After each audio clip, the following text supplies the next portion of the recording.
up? Welcome back to an exciting episode of Fandom Fights. Great conclusion here. I don't know if the singles match has already happened yet, but if it has, you'll notice that Tim and I each split the matches and stole a melee host. So Mark was with Tim on that one. Dylan is joining me today for this exciting teams match. We have a rematch going up for the final act. Wookiee Mistake won their third fall tournament, their third 16-team tournament, fourth tournament overall. To get back to play for the belts that they lost last year to Dummies. Before they lost them, they defended them against none other than Duel of the Fates. So, real exciting rematch here. Dylan, I said all of that to catch you up on the lore of the match today. Are you excited? You found out about this approximately 2 minutes ago. How you feeling? Yeah, this is definitely a great one, I think, for me to be here for. I think just very exciting. You got Duel of the Fates, who have just been like dominant all season round, just playing just phenomenally. And Wookiee Mistake, I mean, obviously you said it. They're one of the best teams ever. Like these are two of the best teams ever. I think it's safe to say. So I think it's a blockbuster match, and I'm very excited to see how it all turns out. 100%. Couldn't have said it better myself, especially since I am tripping over my words because I'm very frazzled. But you know who's definitely not frazzled? 4 players ready to play. Let's hear what they have to say in the promos. All right. Well, I don't think I have felt this relaxed about the title match ever. Yeah. This was the goal. The goal was to get this match. The goal was for this to be the last match. I cannot think about a team we are more connected to than Duel of the Fates. We basically put them together, and it's been awesome to see them become the champions and everything. We wanted to get another title match because we couldn't play the last one, and we have been in borrowed time, kinda. I had that feeling. This last tournament has been a struggle, but we are here, and I just want to have fun in our last match together. Joe? David, it has been an honor and a privilege playing with you. Sad to see Wookiee Mistake go, but after winning a tournament, getting a title match against Duel of the Fates, having one more match with you with Return of the Jedi on the deep cuts list, what could be better? Yeah. One more time for old time's sake. I think I speak for all of us when I say, light the fuse. Let's finish how we started. Let's play. Dylan, thoughts on the promos? Buried the lead a little bit. This is Wookiee Mistake's last match. It feels like fate. No pun intended. Pun definitely intended. But thoughts on the promos? Yeah, good promos. Definitely a bit long-winded from Duel of the Fates, but you know, we got there in the end. It was good. Yeah, very excited for the match. Let's go. Sweet deal. We'll start with round number 1. Here's how round number 1 is going to work. There's going to be 10 questions. I haven't done this it's been so long since we shot a match. Usually this is just autopilot. But there's going to be 10 questions in the realm of Fandom Fights. Each player is going to have 15 seconds to write down their answer individually on their whiteboards. At the end of 15 seconds, we'll say pens down, at which point the players will reveal their answer and say it aloud.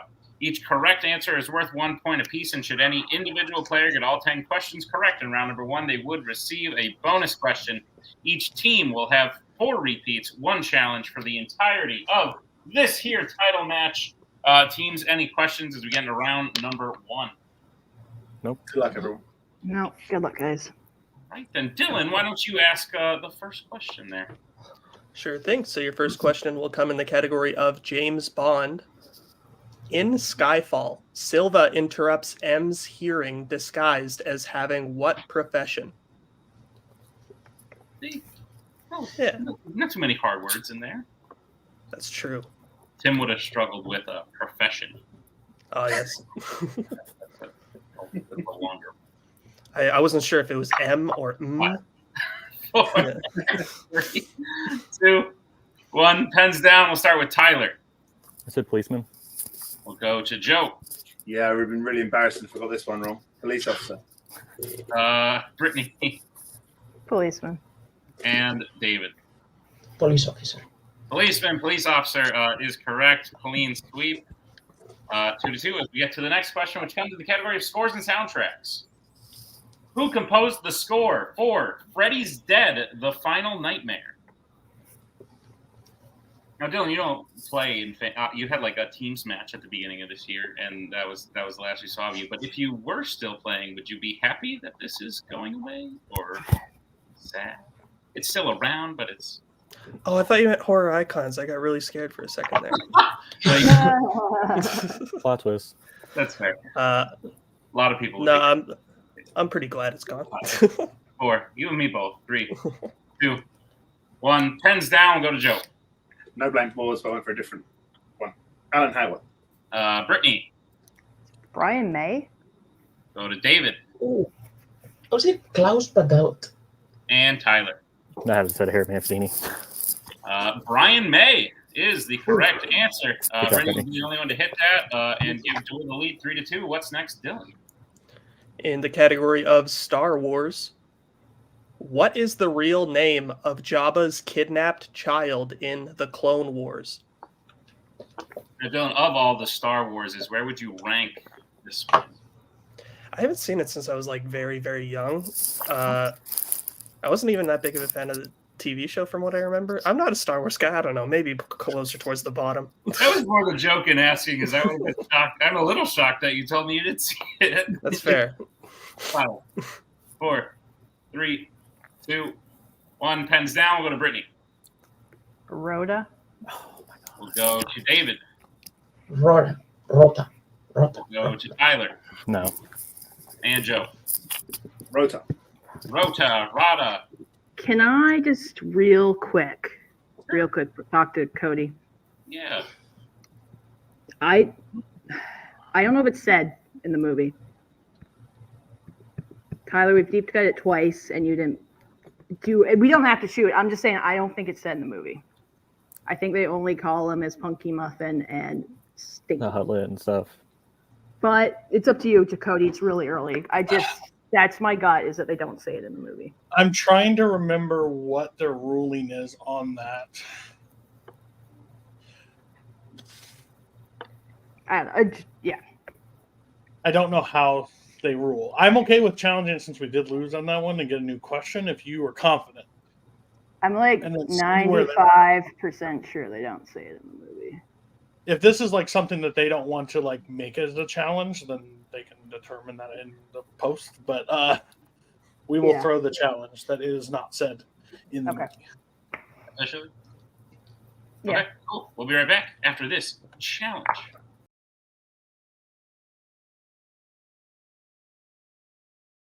We are back from the challenge. While no English-speaking characters say Rhoda's name, Jabba himself does call Rhoda by his name. So it is said in the movie, therefore the question will stand. So with that, we have a tie game. It's 4 points apiece. As we move to the next question, which comes in the category of Disney animation. The main character dances with an owl in a red cloak in which Disney animated film? Fuck. How's that? That was quite a challenge. It was. Now there's only a 50% chance that happens again. That's true. Hope I know I was a lot of help during the challenge, so you're welcome for being here. You're the backbone. You Yes. gotta be grounded. 5, Mhm. 4, 3, 2, 1. Pens down. We'll start with David. Sleeping Beauty. We'll go to Tyler. Not even close. I said Robin Hood. We'll go to Joe. Alan Howard. And Brittany. Yeah, it's one of my favorite songs in Disney, Sleepy Beauty. Sleeping Beauty is correct. Good song. So good. 5 all. What's the next question, Dylan? In the category of the MCU, what is the name of the Grandmaster's Gladiator Arena event where Thor fights the Hulk in Thor Ragnarok? I remember when they announced that movie, they did it at that like Hall H thing, and Kevin Feige was like, I bet all of you are wondering what this weird is. And I, a little bit, yeah. I'm still not convinced it means much, but I don't know, man. I'm sorry. that's okay. First time in 5, 4, 3, 2, 1. Pens down. We'll start with Tyler. I said the Contest of Champions. We'll go to Joe. Tournament of Champions. We'll go to Brittany. Oof, I said Combat of Champions. And we'll go to David. I said contest of champions as well. The contest of champions is what we have. So Tyler and David job. will hit that. As soon as I heard the word contest, I was like, bollocks. Yeah. I almost put Clash of Champions, but that's a game. 6-6 as these teams match each other. We'll get to the next question. It comes in the category of DreamWorks Animation. Which 2 members of the Furious 5 are the first ones to have their chi stolen by Kai in Kung Fu Panda 3?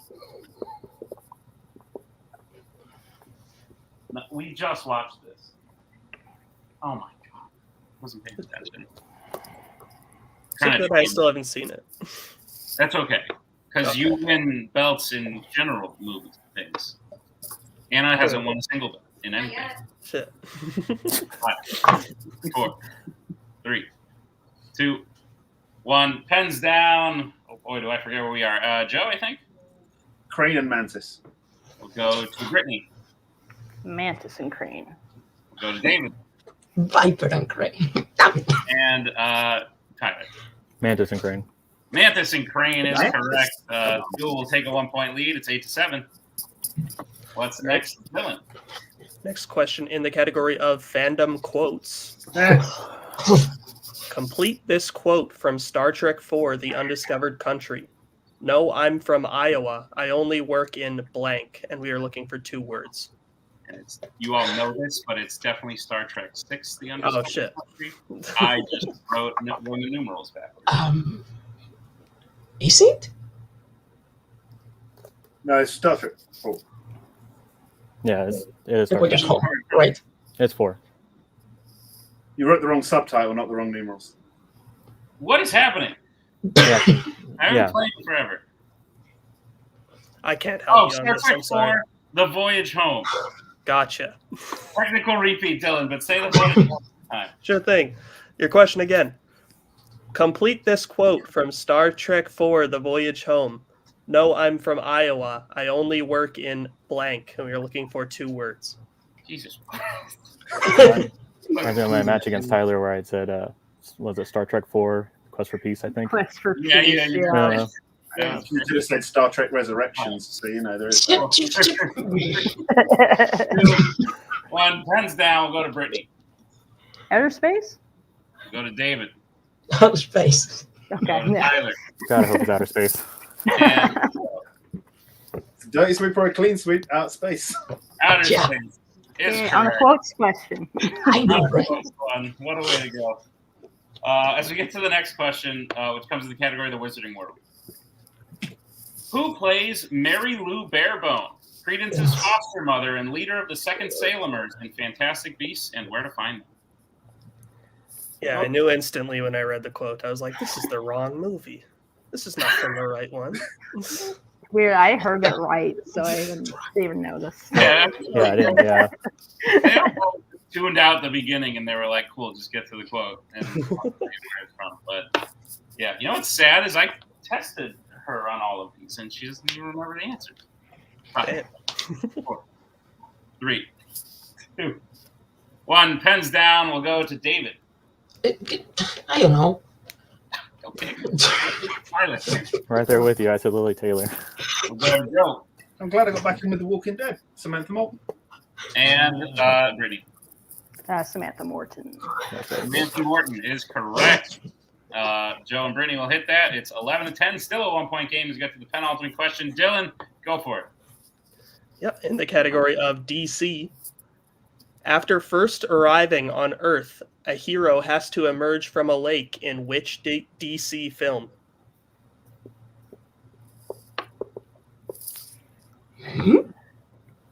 I've been rewatching some old multiplex things, and the word lake caused some big issues between mine and Tim's relationship.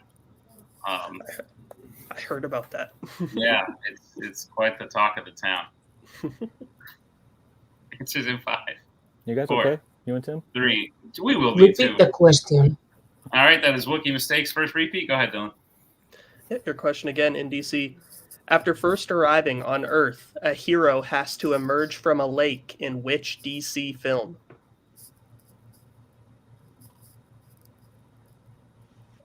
And there are no more perfect rounds. I just checked. That is true. Contest. Sorry, Brittany. Was 6 not enough? Oh, was it 6? Okay, yeah. Yeah. It was, Okay. No, she needs more. 2. Like Tyler says. Next 1. year's full. Hands down. We'll go to Tyler. Is it Supergirl? We'll go to Joe. Is it Supergirl? We'll go to Brittany. Is it Supergirl? Hell yeah. And Dan. But is it Supergirl? It is not. No, it's definitely Supergirl. Yeah. I was so torn on that The one. 1-point game, 13-12, as we get to the final question of round number 1. That question will come in the category of Pixar. What is the name of Wade's boss, who Ember has to convince not to shut down her father's shop in Elemental? Oh, Are we doing full name or just first? Just first would be the lovely. Okay. If you want to do the one. No, I'm good. Can I make up the last name? You could. Don't. I'd No. probably Will you penalize me? advise against it. We'll get answers in 5, 4, 3, 2, 1. Pens down. We will start with Joe. Gale. Go to Brittany. Gail. David. Gale. And Tyler. Gale. Correct. And with that, we will come to the end of round number 1. Duel of the Fates has the lead 15 to Wookiee Mistakes 14. I expected nothing less. As we get into round number 2, we have a wheel with 10 fandom categories on it. No spinners or opponents per request of the champions. Each team is going to get a spin at the wheel. If they like what they spin the first time, they can keep it. If not, they can choose to spin again, but they will be forced to keep what they spin the second time. You'll get 5 questions in the chosen category, each worth 2 points apiece, unless you'd like to check down to multiple choice, in which case it'll only be worth 1. And be on the lookout as stealing is available in round number 2. Your categories on the wheel today are Star Wars, DC, James Bond, fandom quotes, sci-fi icons, Marvel, DreamWorks, Wizarding World, MCU, and YA. With that being said, Duel of the Fates, you are in the lead. Would you like to spin first or defer to Wookiee Mistake? We'll give them what they want. We'll defer. I guess I could have Cody out of this. But you know what? I already did it. So I'm going to bring Alex in. And Wookiee Mistake. This will be your first. Okie dokie. Potentially our last ever spin. Lands on DreamWorks. One more spin, David, for the road. Yeah. Spin it again for the road. For the road. Okay. Okay, well, that's anticlimactic. I don't mind it. I don't mind it. All right, Wookiee Mistake, you've spun the category of DreamWorks. Dylan will be administering your questions. Who will be the answerer for Wookiee Mistake? Joe. All right. Then Dylan, whenever you are ready, take it away. All right. So your first question in the category of DreamWorks animation. Which DreamWorks film features the main human character befriending the title character by feeding them an apple?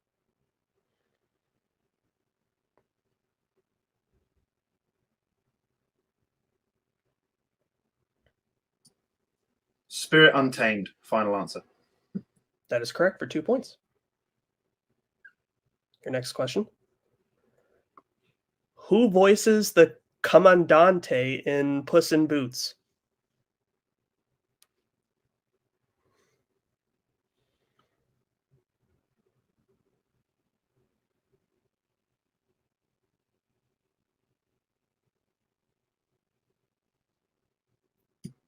Multiple choice.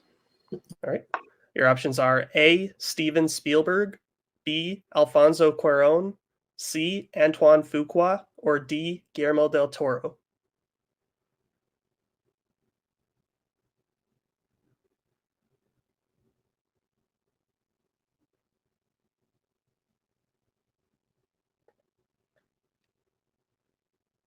Five, four. Can you repeat the options, please?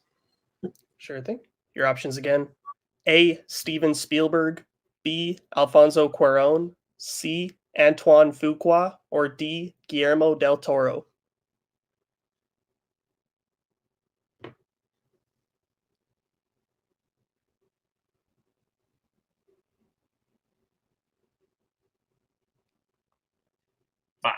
Anton Fuqua, final answer. That is incorrect. Duel of the Fates for the 1-point steal. Is it A, Steven Spielberg, B, Alfonso Cuarón, C, Antoine Fuqua, or D, Guillermo del Toro? Guillermo del Toro, final answer. That is correct for the 1-point steal. So your third question, Wookie. What specifically do the penguins ultimately land on after falling out of an airplane to cushion their fall in Penguins of Madagascar?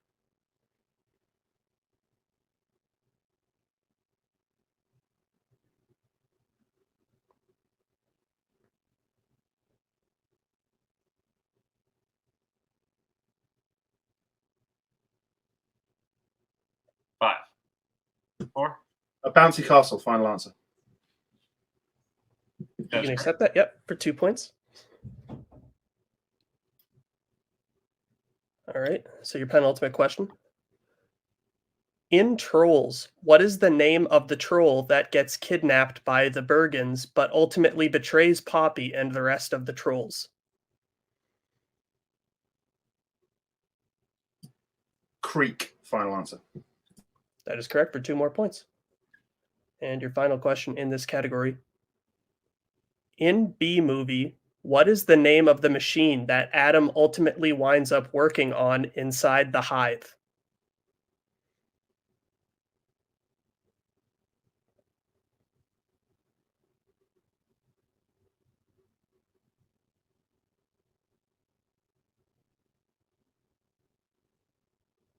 Five, four. Multiple choice. All right. Your options are A, Pollinator, B, Krellman, C, Buggerich, or D, Applegate. Maybe should have shot the Krellman, final answer. That is correct for 1 point. All right. So with that, Wookie Mistake brings their score up to 21 with the steal. Duel of Fates is at 16. Is that what you have, Dylan? That is what I have. Yep. All right. Then we'll bring back up the wheel eventually. Cody. Oh, look, the wheel came out kind of fast that time. All right. Duel of the Fates. This will be your first spin.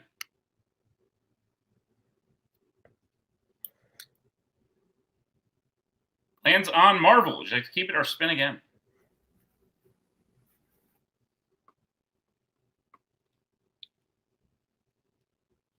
We will keep it, please. You got it. Just, give me a minute. All right, cool. Oh, Cody never even came. Sweet. Love that. All right.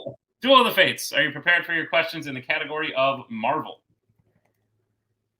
Your first question. Which Marvel film features something called a decay rate algorithm?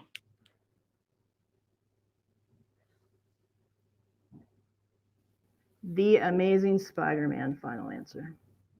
That's correct for 2 points. Your second question. Who provides the voice for Howard the Duck in Howard the Duck?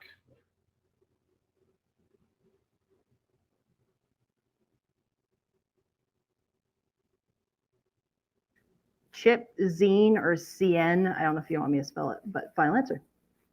That is correct for 2 points. Cool. Zine, Zian, Z-I. Yeah, I got you. All right, Duel, your third question. What rank does Glenn Talbot hold in Hulk?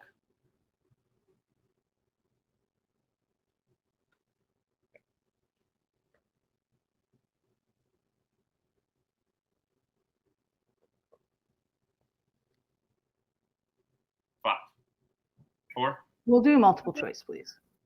All right, your multiple choice options are: is it A, Colonel, B, Sergeant, C, Corporal, or D, Major?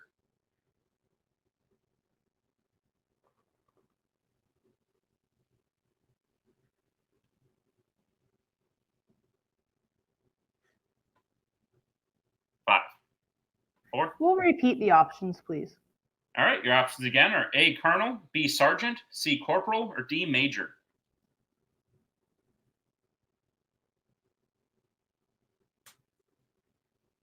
Sergeant, final answer. That is incorrect. Wookie Mistake. Chance for the 1 point steal. Your options again are A, Colonel, B, Sergeant, C, Corporal, or D, Major. Colonel, final answer. As unfortunately also incorrect. We were looking for D, Major Talbot. All right. So we'll move to the penultimate question. Duel of the Fates. In X-Men Origins Wolverine, what is the real first name of the mutant known as the Blob?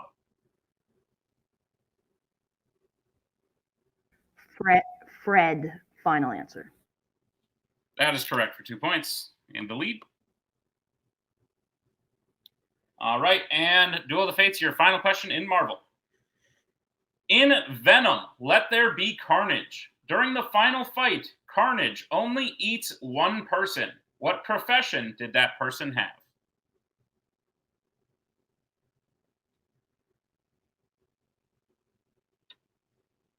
Priest, final answer. And that is correct for 2 more points. And the end of round number 2, Duel of the Fates gets their score up to 24. Wookiee Mistake at 21. Is that what you have, Dylan? That's what I got. Yep. All right, then we'll move into round number 3. Here's how round number 3 is going to work. It is the filmography round. We have 3 questions for the teams to take. Just, one's worth 1, 2, and 3. One person takes the 1 pointer, another takes the 2. They can confer on the 3. The question gives 2 clues pointing to a Phantom actor or actress. If you get the question correct, you get the points. That's round 3 for you. Good job. All right. Duel of the Fates, you're in the lead. Would you like set 1 or set 2? Set 2, please. Set 2. You got it. Then I will give Dylan set 2 because I read that. I don't need to explain myself. Dylan, those are the questions that you will ask momentarily. But first, Wookiee Mistake, I'll be asking your questions in set 1. Are you prepared to start round 3? Yeah. Great. Who will be taking the 1-point question? That will be me. You've got it. Your question for 1 point, David. Mm-hmm. Who plays a Marvel vampire and a Worlds of DC clown? Yeah, right. Yeah. Jared Leto. That is correct for 1 point. All right. Joe, I'll be asking you the 2-point question. It is as follows. Who voices a Disney animated princess and a DC filmmaker? Kristen Bell. That is correct for 2 points. A tie game. Mute, David. So we move to your 3rd question. Why? They can't steal? Yeah, you can do that. Whatever you prefer. I forgot. It's been a minute. Okay. All right. Wookiee Mistake, your 3-point question. Who plays a sci-fi icon's national defense director and voices a DreamWorks hunter? It's Frances McDormand. Yeah. We in testing, we said, what profession does she have in Transformers? Frances McDormand, final answer. That is correct for 3 big points in the lead. With that, Wookiee Mistake gets their score up to 27. Duel of the Fates at 24. As we move to their round, Duel of the Fates will be taking the 1-point question. I will. All right, Dylan, whenever you are ready. All right. So then your 1-point question, Tyler. Who plays M in a James Bond film and a Wizarding World Dark Wizard? Ray Fiennes. That is correct for 1 point. So then the 2-point question over to Brittany. Your question is, who plays an MCU college professor and a Middle-earth elf?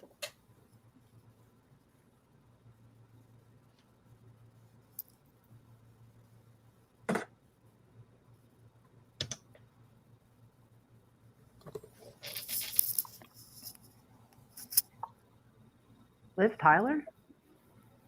That is correct for 2 points. Oh, okay. I'm like, is she a professor? Okay, cool. All right. So then your 3-point question, which you can collaborate on, is who voices a Pixar queen and plays an American Spy's arms dealer?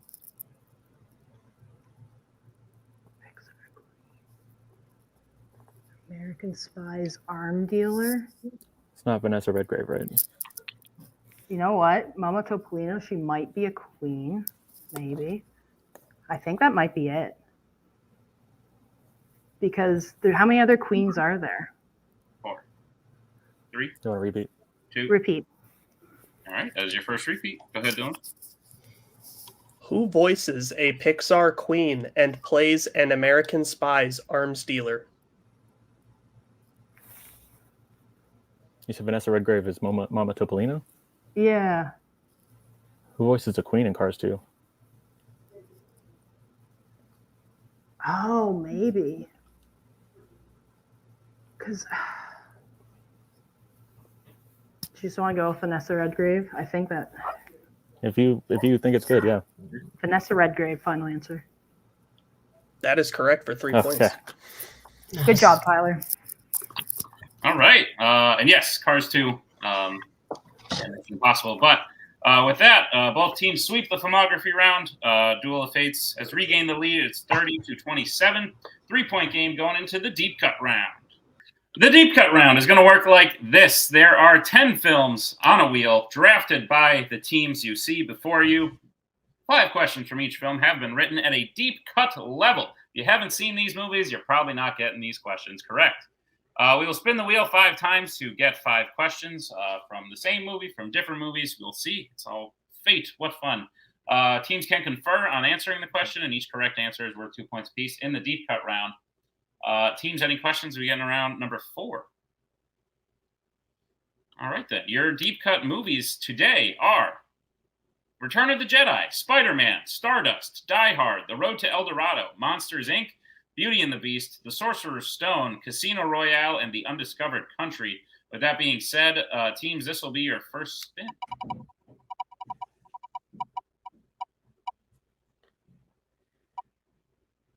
It lands on Die Hard.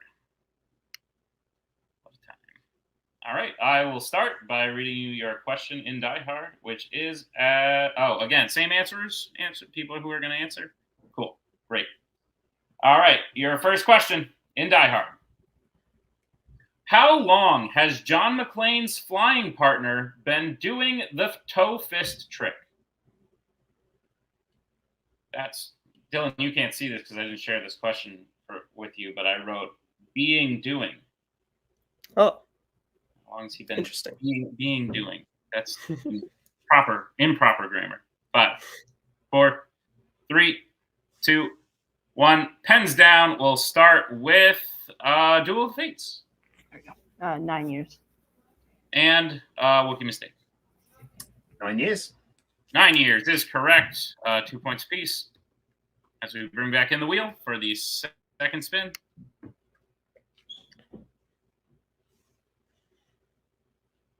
All right, here it is.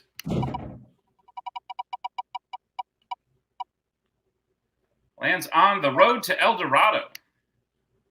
So, Dylan, since you're such a big fan of this movie, Oh, yes. that you were talking about it earlier, why don't you go ahead and read? Just scroll over one to, yep, right there. Yeah. And go ahead. All right. Your question in The Road to El Dorado. Tulio says that Altivo is a war horse, not a what? You know, I know you were joking when you mentioned that, but this was actually like one of my favorite films when I was a kid. Like, It's I good. had the VHS on repeat. Yes. It's a good one. I do like it. I would argue it's probably their first good one. Like, I know there's one that came before it that people would say is good, but like, Yeah. you know, it's fine. Learned about it in like Bible schools. 5, 4, 3, 2, 1. Pens down. We'll start with Wookiee mistake. Poodle. And Duel of the Fates. A poodle. Poodle is correct. 2 points apiece. Still a 3-point game as we bring back the wheel for the third spin. Eventually. All right, cool. Here we go. Third spin.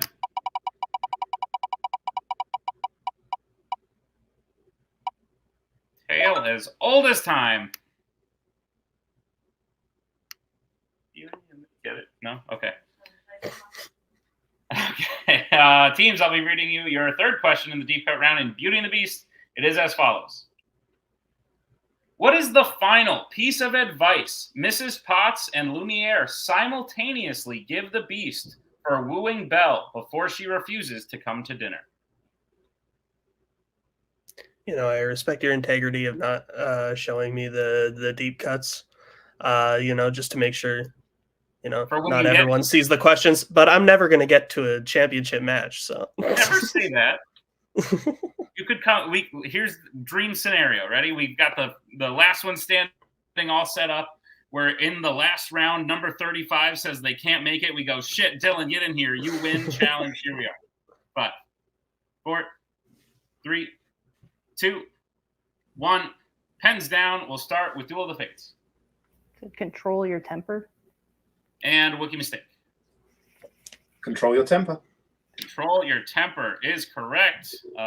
Keeping pace here as we bring back the wheel for the penultimate spin. And boy, am I excited to not have to spin this wheel anymore because it's taking forever.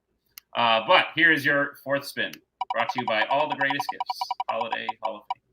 Oh, Nike. Back to the road. Oh, Dylan, you get to ask another one. Yes, let's go. Great. Once we get there, which could be any minute now. Okay, here we go. Coming at you. Bada bing. All right, your question. According to Tsekal Khan, why do the gods demand blood? I could read that if you want me to, but all right, that's fine. I'm not even looking at it. I think you got the spirit. Yeah. Oh, cool. Yeah. I saw the name and I got scared. That's fair. Maybe stumble a bit. In my first ever Fandom match, Koho asked the question, and Tim was reading this question, and he was like, "Who's and Koho was like, Tsekal Khan." I'll never forget. 5, 4, 3, 2, 1. Pens down. We'll start with Wookiee mistake. Gods don't bleed. And Duel of the Fates. No, you got us. Gods don't bleed is the correct answer. With that, Wookiee mistake cuts into the lead. It's now a 1-point game as we get to the final question of the deep cut round. We'll bring back the wheel eventually. Oh, there it is. That came pretty fast this time. It's learning. This will be your final spin.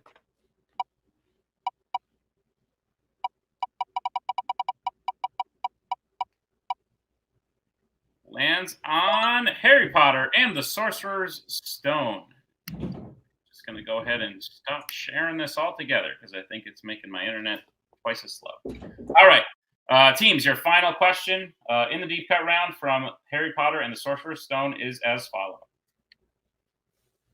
From whom does Hagrid say he bought Fluffy?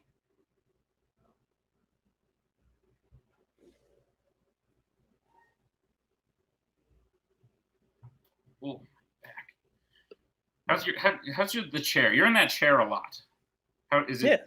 Good lumbar support? Not exactly. My back is kind of hurting right now, but this one is non-existent. It's like you can see my back's just like coming through the back of this chair. If I plug this one in, I can have it like massage slightly, but it doesn't work super well. 5, 4. I gotta invest in a better chair. 3, Repeat 2. the question, please. All right, that is Wookiee Mistake's second repeat. The question again. From whom does Hagrid say he bought Fluffy?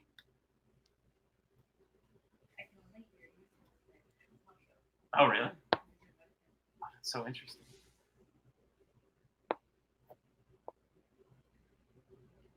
It is.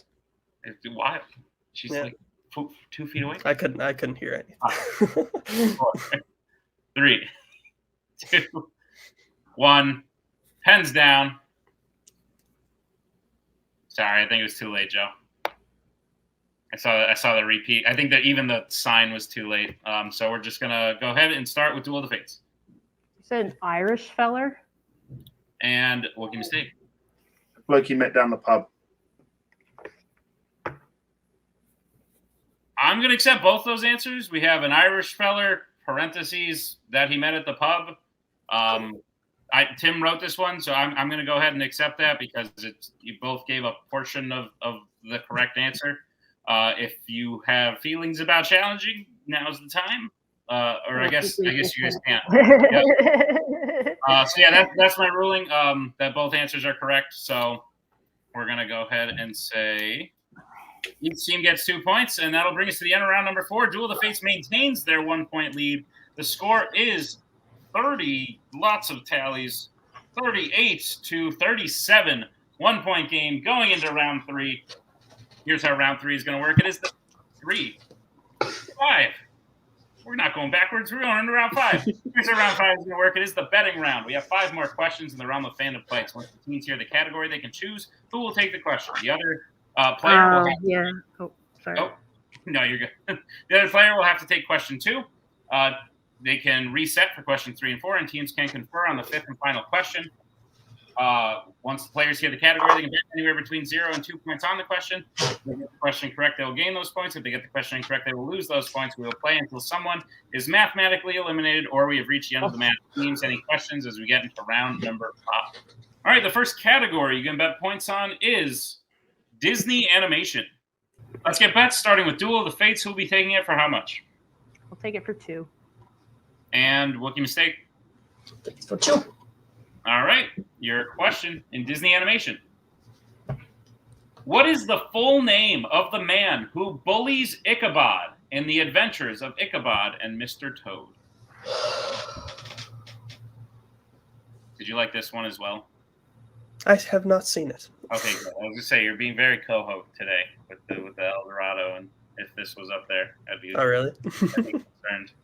I feel like he just likes to pick either bad ones or ones that no one cares about and go, those were my favorite. Look, no offense to him, but I think if there's one person in this community who is the complete opposite spectrum of me film taste-wise, it'd probably be him. That's fair. 5, 4, 3, 2, 1. Repeat the question. That was wild. That's Duel of the Fates, second repeat. Question again. What is the full name of the man who bullies Ichabod in the adventures of Ichabod and Mr. Toad? That was crazy. I thought we were just going to end the question. Players were like playing chicken. Intense match. Glad I was here for this one. Yeah, no, this is a good one to be here. Yeah. Answers in 5, 4, 3, 2, 1. Pens down. We'll start with Brittany. No, I said Brom Bare Bones. And Yeah. David. Yeah. Tom Randall. I don't know. Both unfortunately The incorrect. Bear Stone. We were looking for Brom Bones. Oh, There. Brom Bones. Okay. I know the That's all I knew. Very close, but both teams will lose 2 points. Still a 1-point game, 36-35. We get to the second category that Tyler and Joe will have to take. Dylan, what category is that? It will be in the category of Star Wars. Let's get bets, starting with Joe 2. and Tyler. 2. All right, Dylan, what's the question? All right, your question. Name 2 actors who have played a character with the last name Lars in a Star Wars film.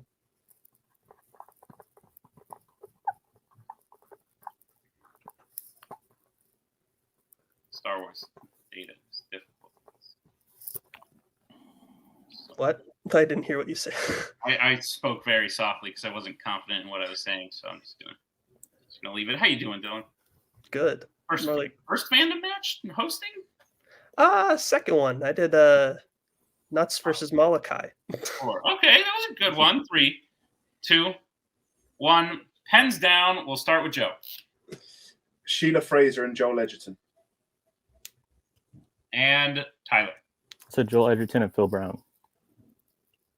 Both answers are correct. The answers we would have accepted are Jack Thompson, Joel Edgerton, Bonnie Peace, Phil Brown, and Sheila Fraser. So everyone is correct, though one of them may be Baru when she didn't have the last name Lars. But regardless, That was a New Hope.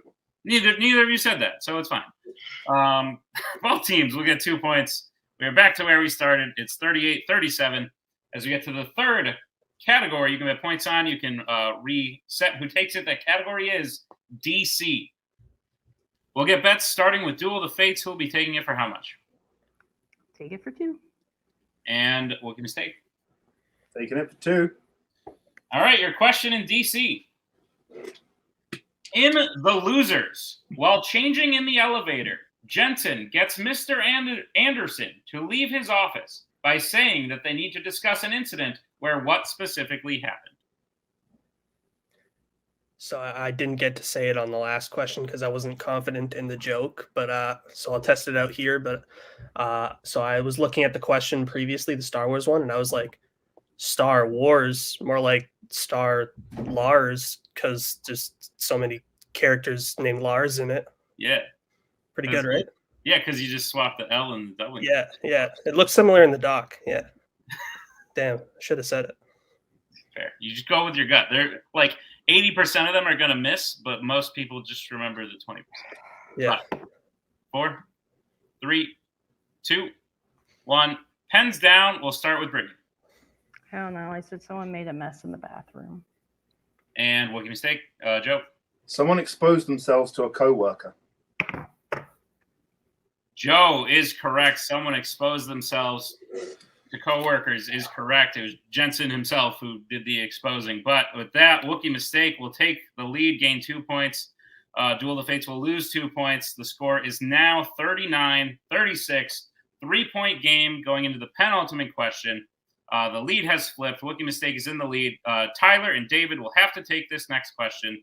I'll tell you the category because I haven't sent it to Dylan yet. The category is DreamWorks Animation. Let's get bets, starting with David. 0. And Tyler. 2. All right. Here's the sitch. If Tyler hits, we move on. If Tyler misses, that'll be the match. Dylan, whenever you're ready. All right. Your question. Which DreamWorks film features a character who believes footballs are a type of fruit? I feel bad. I feel like I've been hogging all the DreamWorks questions this match. You've had lots of them. Did you ask DreamWorks in round 2? Yeah. Oh, you did. And both deep cuts. Both deep cuts. Weird how that worked out, but yeah. Really weird. Did you do it in round 1? No, I think that was that one. I did that one. Yeah. So you're not hogging it. I get my fair share. 5, 4, 3, 2, Repeat. 1. All right. That is Duel of the Fates' third repeat. Go ahead, Dylan. Yeah. Which DreamWorks film features a character who believes footballs are a type of fruit?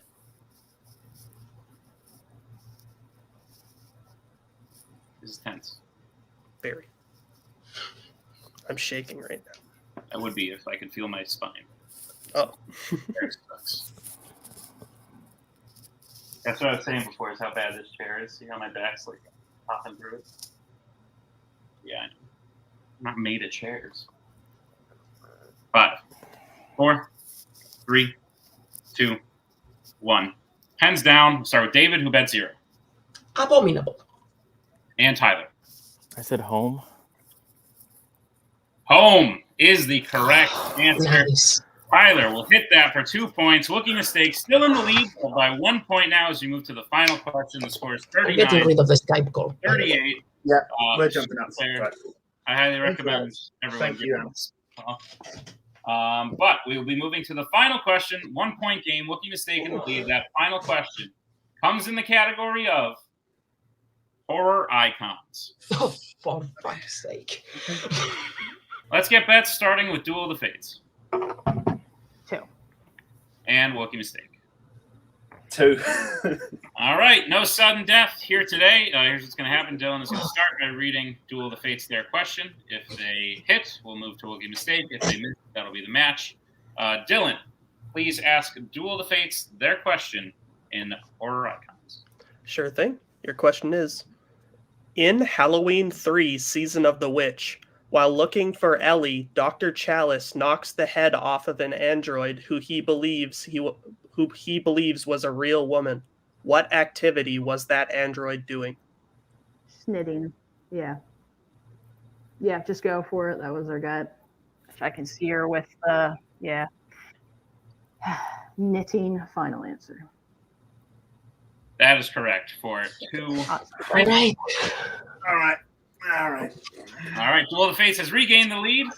Here is the situation. I will be asking Wookiee Mistake their question in Horror Icons. If they hit, they will regain the belts. If they miss, the belts will stay with Duel of the Fates. Wookiee Mistake, are you prepared for your question in Horror Icons?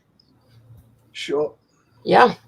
Your question is, what specific object is Jimmy looking for when he is killed in the kitchen by Jason in Friday the 13th, the final chapter?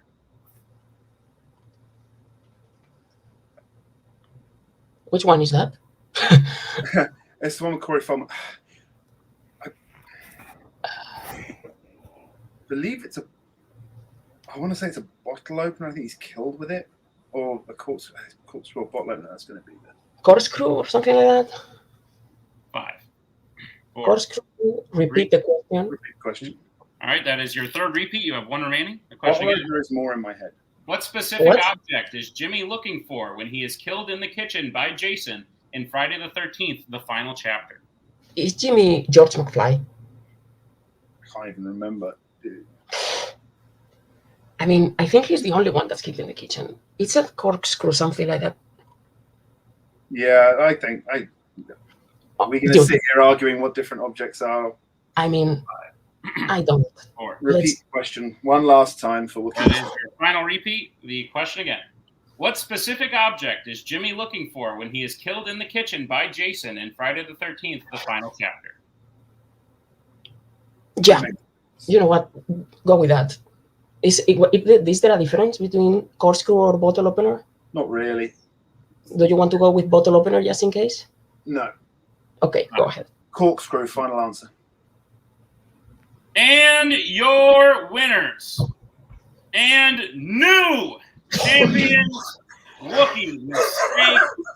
Corkscrew was the correct answer, which means Wookiee Mistake has regained the title. So I'm going to go ahead and take everyone out a little bit slowly because my computer sucks. If anyone is on the Multiplex account and wants to help me out, that's great.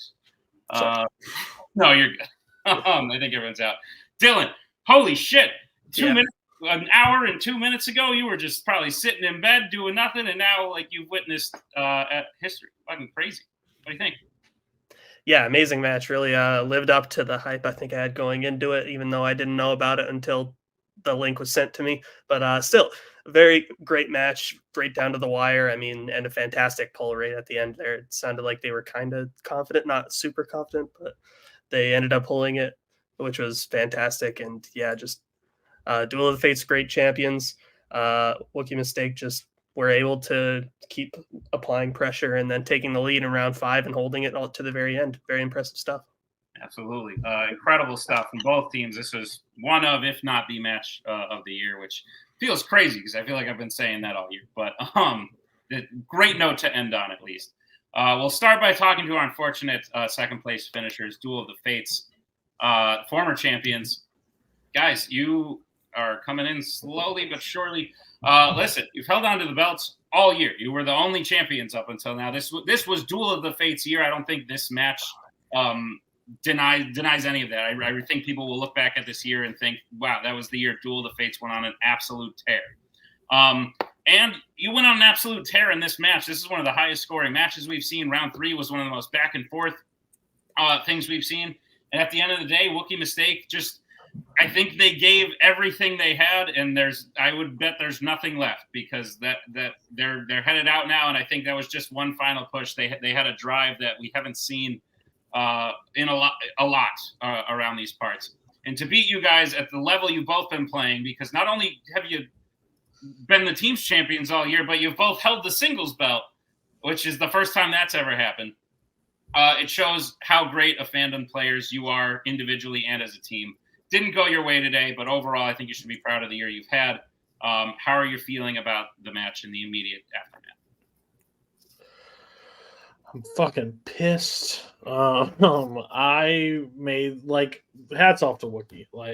Hell of a career, great job, no bad blood whatsoever for them. Happy for them.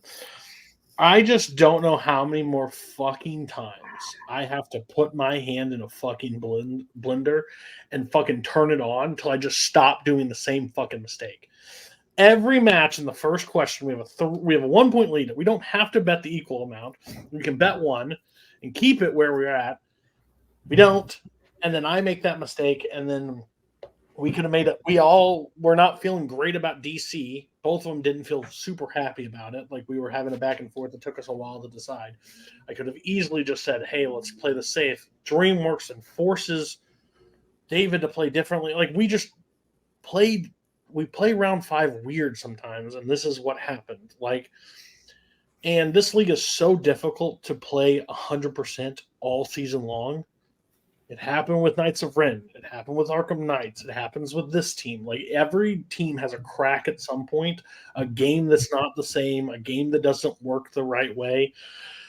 It's an exhausting season. They both held this singles title. They battled back and forth. Like I'm not making excuses for this team whatsoever. Like Wookiee is the better team today. They just proved it in the rounds. They just were able to outlast us. But damn, like I just feel like I cost us the win, like I cost Brittany the win in the last one. And like if I just speak up and yell, maybe we change it. But I don't change it because when you think of you got the 2 best players in this league by far, and you think everything's a sure thing, and not everything's a sure thing. It's just frustrating.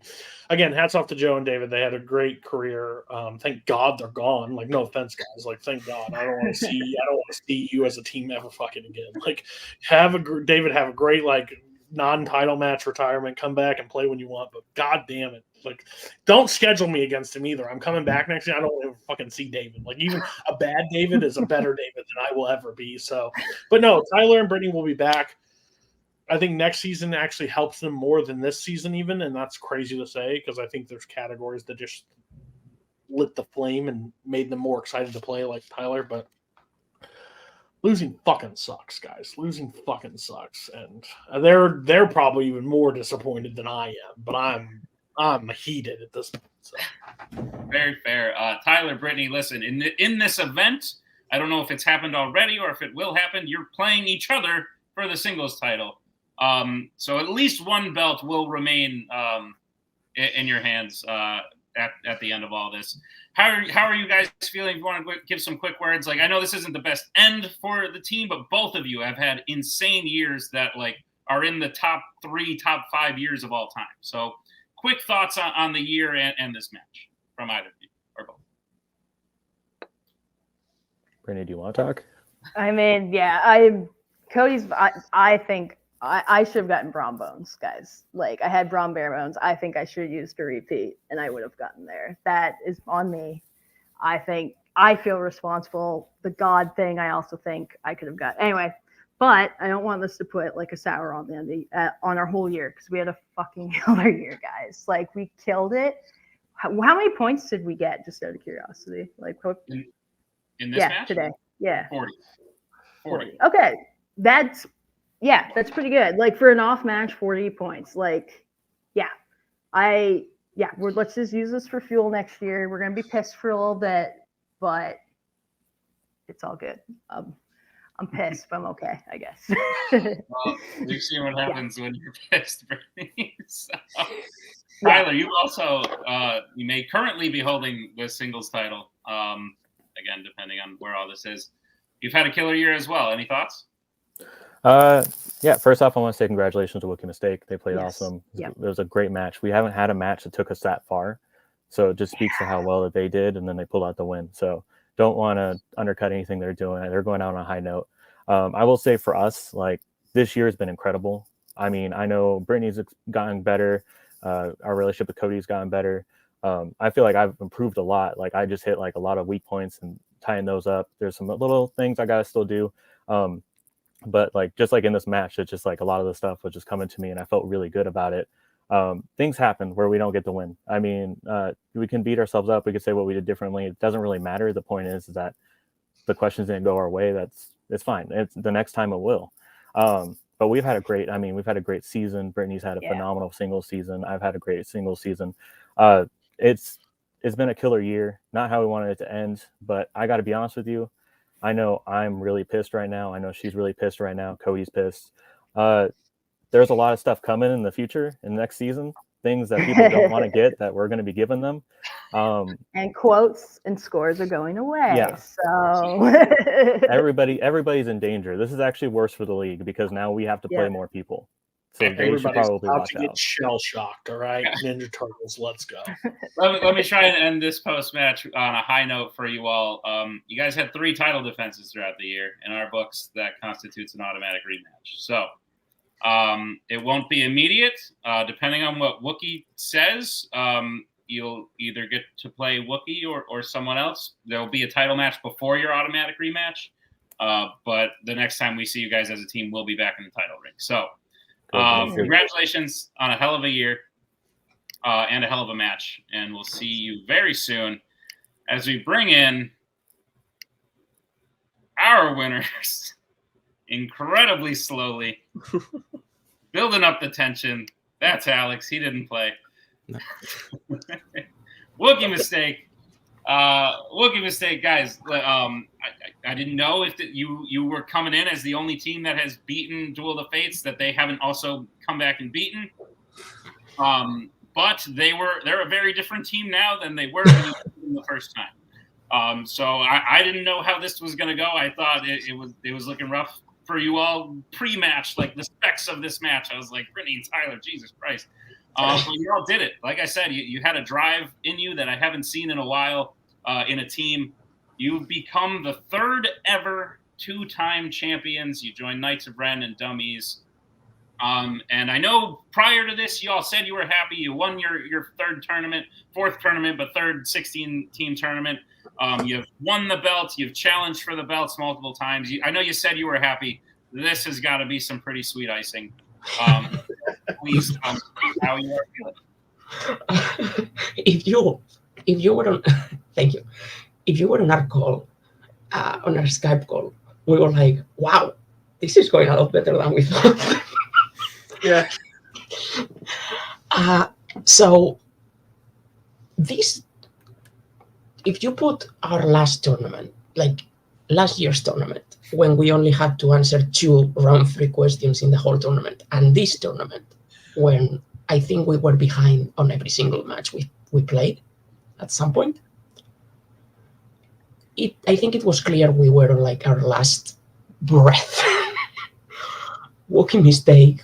And yeah, you say, I don't know, I have been playing not well lately. Like I have been having like 3 points in round 1, 4 points in round 1.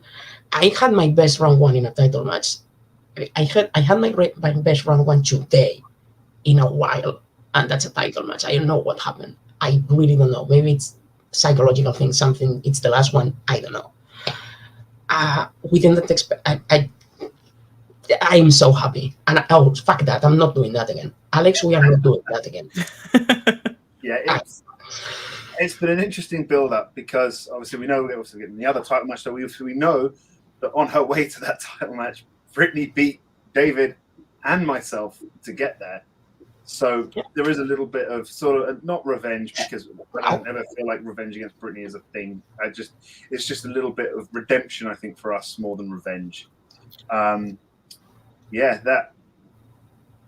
Sometimes one question can just change the dynamic of a whole match. We knew that it was going to be like it usually is against anyone who plays in Duel of the Fates. You're going to have to probably bet 2 for the entirety of round 3. We got in a position where we could, and I said to David, I know you're good at DreamWorks, but just to be safe, do you want to go 0 and let's ride out on the last question? Let's go out swinging on the very last question. And it turned out it happened to be in our favor. We heard horror icons and we went, okay. And yeah, that's it. And yeah, the funny thing is, I didn't, but I think Joe knew theirs. I saw it in his eyes. I think Joe knew theirs instantly. Yeah, I honestly thought I was going to say what country was the thing made in, which I for some reason know, but you know that's a weird. But I don't know. Like I want to say hats off to Duel of the Fates. They are going to be champs again next year. I mean, I have no doubt about it. We just borrowed the belts, put them on a shelf for them to take next year, and I mean. Yeah, it's been a wonderful 4 years. I'm going to still play, but it's been incredible. I think a lot of people, a lot of teams, when they form, are like, let's fucking get the belts. When we formed, we were like, just. So we know geek stuff. We should do all right, and then we sort of we went in on it. And I think harking back to the very beginning, I think it's that match against Some Like It Hot. I think that's the match where we sort of went, we can do this. And I have been playing to not drag Joe down, and that makes me. No, but I think this is not the time to like be my usual put myself down self. I think I played a lot better than I thought I was going to play today, and I'm very proud of being able to have this belt twice because it means a lot to me. This league has given me a lot. When I was in the hospital, a lot of people know I watching fandom movies, everything. Like it has helped me personally, the community, everything.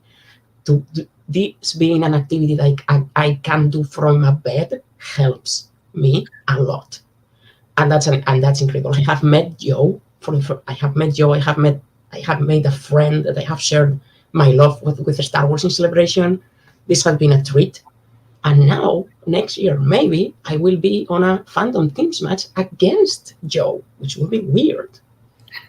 With another good friend, and maybe that good friend will also be seen more by this host. Yeah, in another but who knows? But there is something I wanted to go out saying.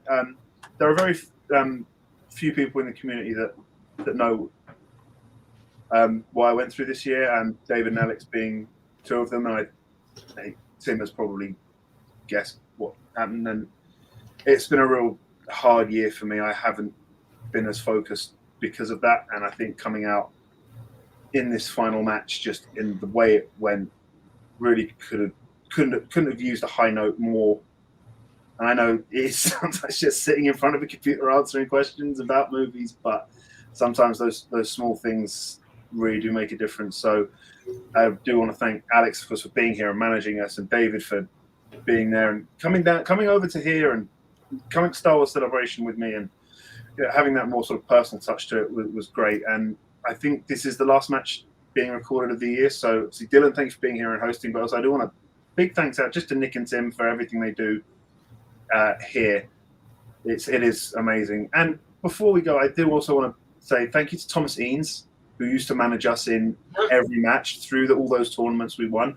I don't know if, Thomas, if you still watch, but the input you had with us helped build us and make us that team we are. So wherever you are, thank you very much. Brittany and Tyler helped as well. Oh, like we are who we are today as a team because of the time we spent with Brittany and Tyler.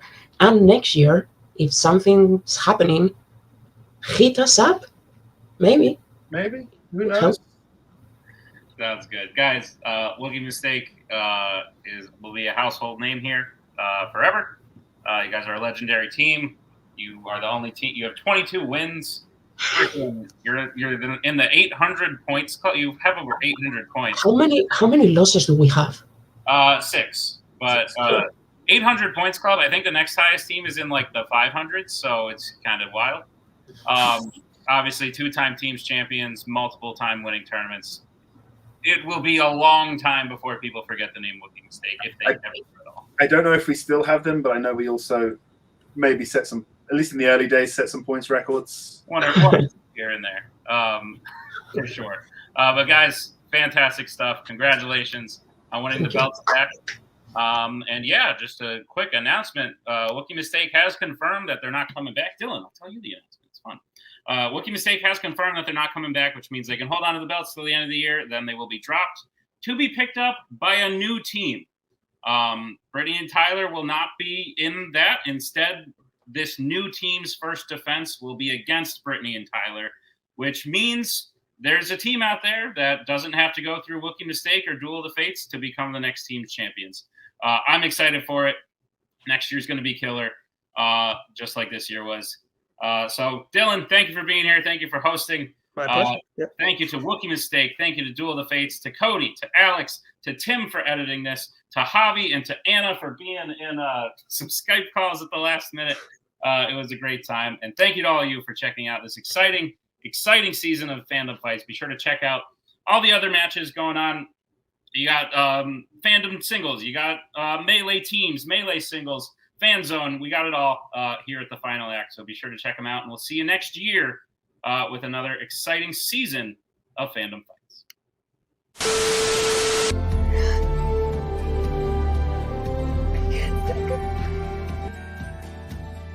And again, that's the hero gig. Part of the journey is the end. Goodbye, old friend.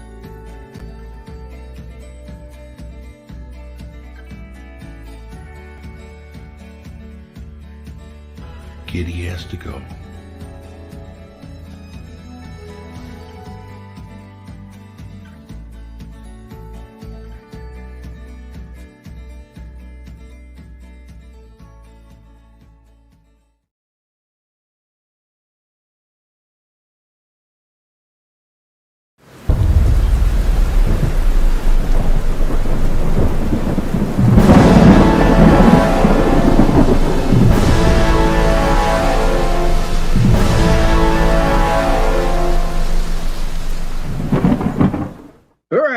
Hello, everybody. Welcome to not just an ordinary championship match in Multiplex movie Melee singles, but our very first fatal 4-way championship.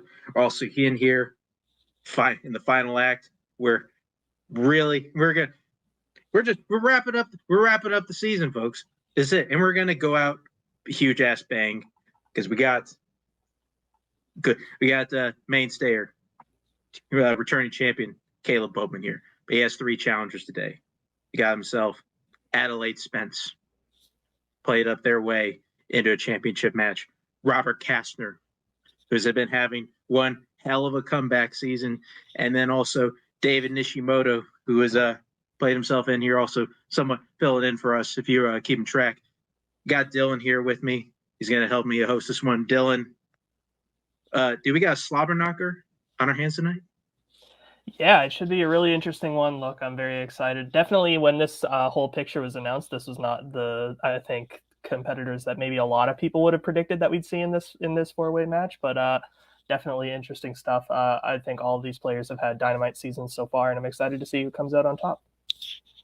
Oh, no, absolutely. Let's start bringing our competitors.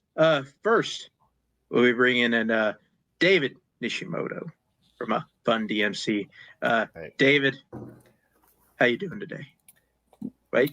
Oh, and also Kai's is here. Hey, got my manager there.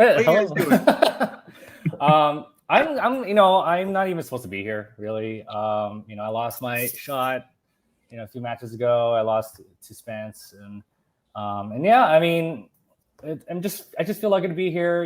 I just want to play loose and just have fun. It's kind of like it's the last match of the season, so I just want to go out there and have a blast with these guys. Everyone's a very good player, so yeah, just want to have fun. That's it. I mean, yeah, David's not supposed to be here, but it doesn't matter how you got here. You're here, so just have fun. Who cares? That's exactly there. You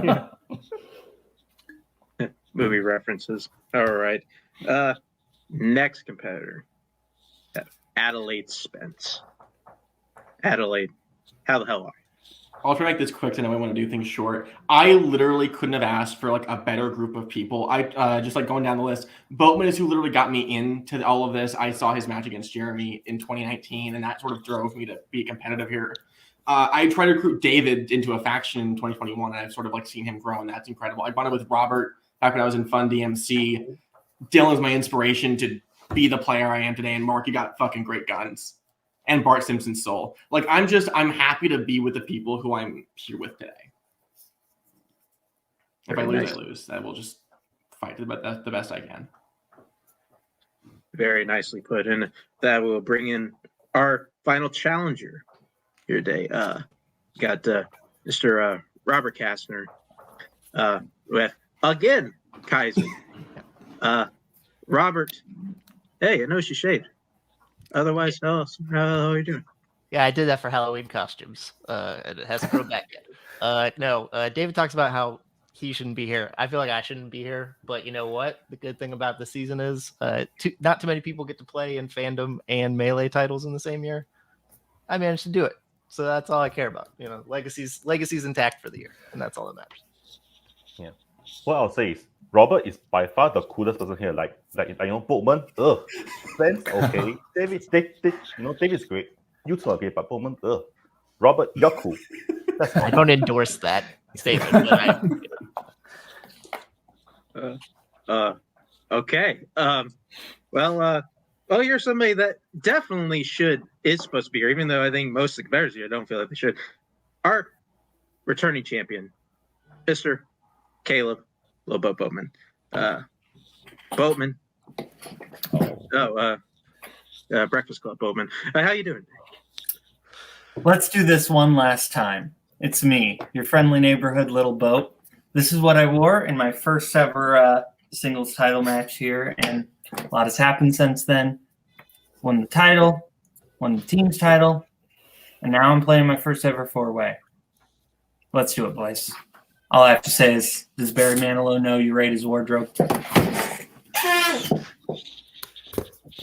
Quotes. All right.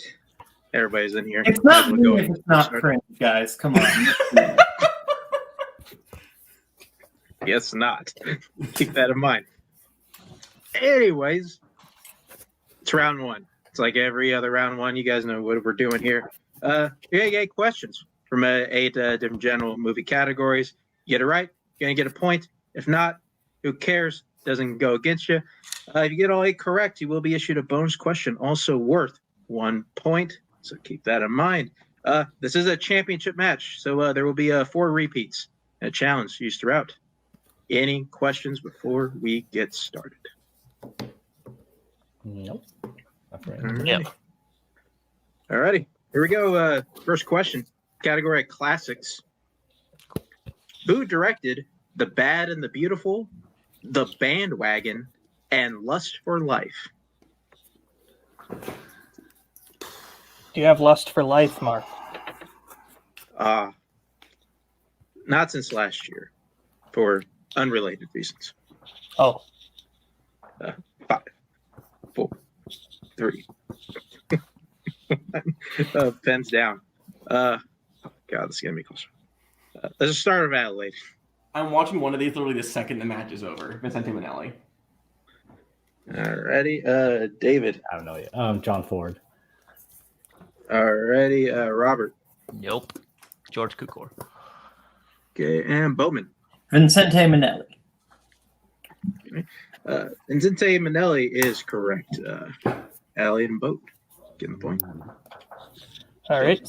So your next question will come in the category of mystery/thriller.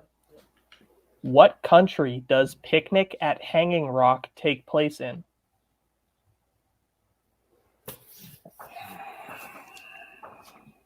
You know, I feel like I gave you like a dark answer from that last one. I don't know if I really meant that. You know, I don't know. I got a sad life or something. All right. It was a little concerning.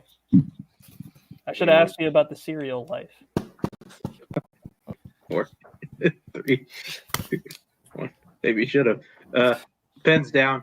Let's go to David. Italy. Alrighty, and Robert. It's Spain. Alrighty, and Adelaide. United States of America.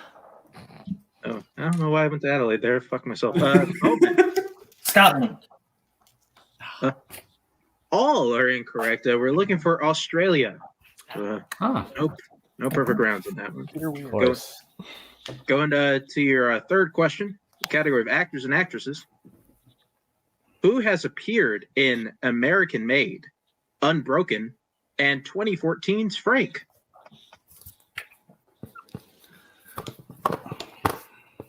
You like these movies, Dylan? Let's see. I've seen 2 of them. I like both of them.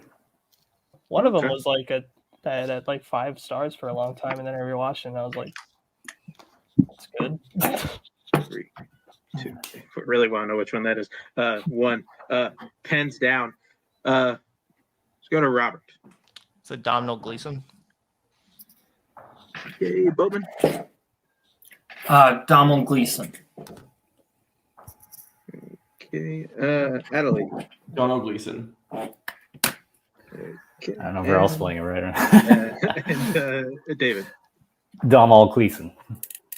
I think we're all good. Yeah, we're all good. Everybody gets a point on that one. Don't have to worry about that. And here, next question, Dylan. Yep.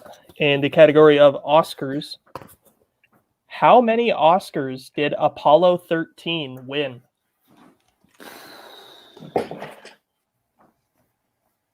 This one?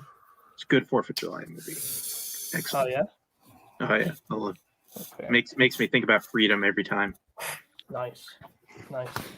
Yeah, the movie that I had at 5 stars was Frank. I thought that was mind-blowing when I was 14 years old. 3, 2, 1. Kind of figured that was one. Pens down. Oh, yeah, 4. Bowman. I said 2.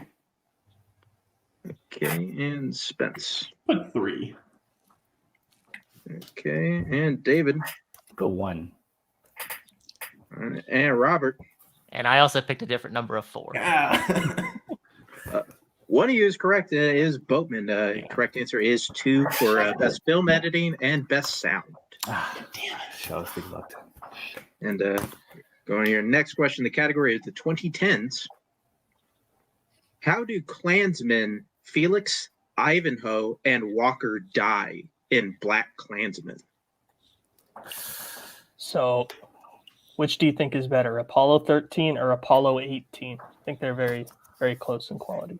They really are. One of these, I think, is a classic, and the other one I fell asleep watching at a friend's house. Really? Man, it's really weird. I had to rewatch Apollo 13. 5, 4, 3, 2, 1. Pens down. Let's go to back around to Spence. Explosion. I'm saying it's a car bomb explosion. Ready? David. Car crash. Okay. Robert. I also said explosion. All right, and Boatman. I also said explosion. Just said explosion. Okay. Explosion, blown up, car bomb. That is correct. I erased it. Damn it. So everybody getting that except for David. All right, so your next question comes in the category of scores and soundtracks. Who composed the scores for 1980's Gloria, 1999's The Thomas Crown Affair, and Masters of the Universe? Well, we don't gotta know what year Masters of the Universe came out. Feel like fuck that movie. Nobody gives a shit. It transcends time, that film. 5, 4, 3, 2, 1. Pens down. Yeah, David, I believe. Yeah. Thomas Newman. All right. Robert. Said Mark Mancino. Okay. Boatman. I said James Horner. All righty. And Spence. Randy Newman. All are incorrect. We're looking for Bill Conti. Oh, wow. Yeah. Okay. And, moving into your penultimate question in the category of the 1990s. In what 90s sports film will you find a character with the nickname All the Way May? There we go. That's the reaction we like to see. It is. I had a feeling that it was going to happen. Everybody knows they're 90s sports films. That's what warms my heart. Hopefully it's a clean sweep and this clip will end up on ESPN, right? That's how it works. Good question. Oh, okay. That just beat me. Okay. So Spencer's first repeat. Question again. What 90s sports film will you find a character with the nickname All the Way May?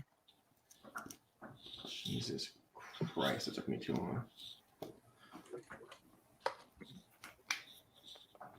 I have no more banter left on this question. I mean, I should have more. I should have more banter as like 90s sports film. I actually didn't go all the way. I mean, should have a bunch to say. It's fair. But I don't. 5, 4, 3, 2, 1. Pens down. Yeah, Robert. A League of Their Own. Yeah, Boatman. A League of Their Own. Okay, and Spence. My nickname in college, League of Their Own. David. A League of Their Own. Alrighty, clean sweep on that one. Final question, round number 1, Dylan. Will come in the category of action/adventure. What 2000s action film centers around a rogue agent trying to get his hands on $9 billion stashed inside a secret DEA account, which he wants to use to fight terrorism? Sounds insane. It's the last round 1 question of the year. We have to go out with a bang, you know. You know, I saw all those lines. I thought, wow, glad that isn't me.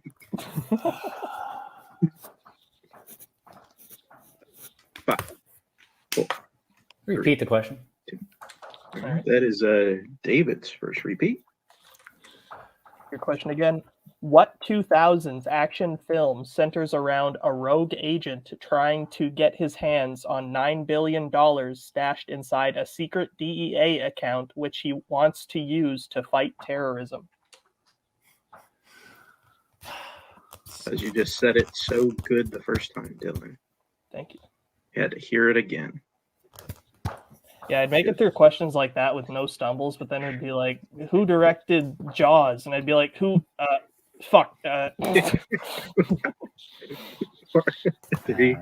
2, 1. Pens down. Let's start with Boatman. I said paycheck. That's wrong. Okay. Spence. I put The Rundown. Okay. And it's Robert. I said Eagle Eye. And David. The Tailor of Panama. I don't know. All fine guesses, but the correct answer was Swordfish. Oh. So that's what that's about.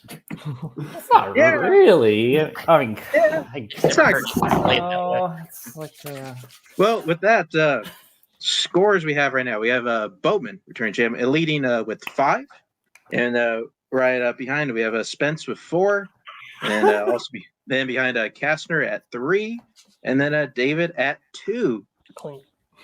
There we go. All right, and that going on to round number 2. Hopefully this goes off without a hitch. It's our wheel round, in which our competitors will get a chance to spin our wheel. They like what they land on the first time. They can keep it. If not, they can spin again.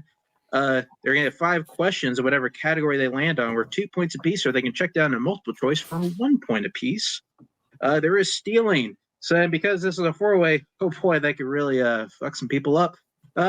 So with that, the categories on the wheel. The strength categories up, directed by Antoine Fuqua. Fandom, Disney Animation. 90s, Jerry Goldsmith. 70s, English Language Original Screenplay nominees, as well as general categories, Oscars, 1990s, musicals, comic book movies, sports, animation, westerns, classics, and that was it. Because there is no spinners in opponent's choice on this wheel. God, that was a lot. Boatman, you are ahead.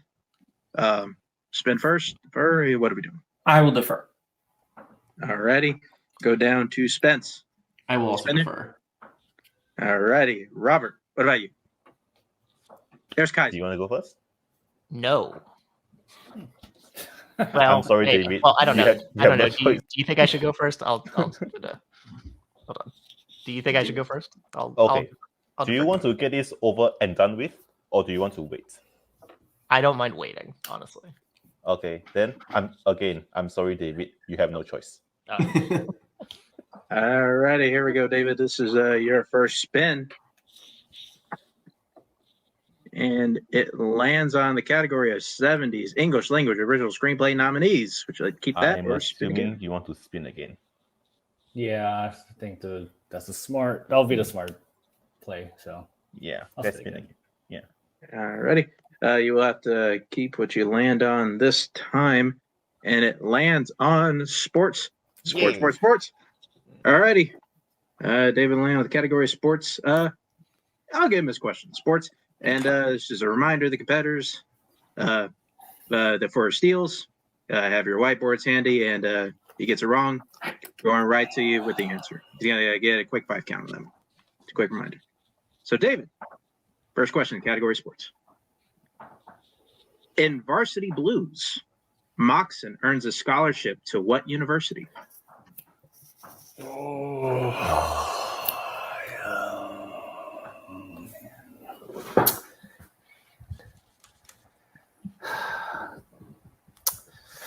Good idea. 4, 3, 2. Multiple choice. All right. Multiple choice options are A, Florida State, B, UCLA, C, Brown, or D, USC.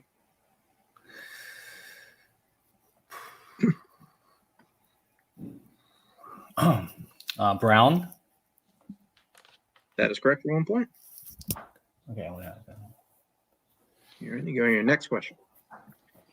In what sports film will you find a team by the name of the Z Boys?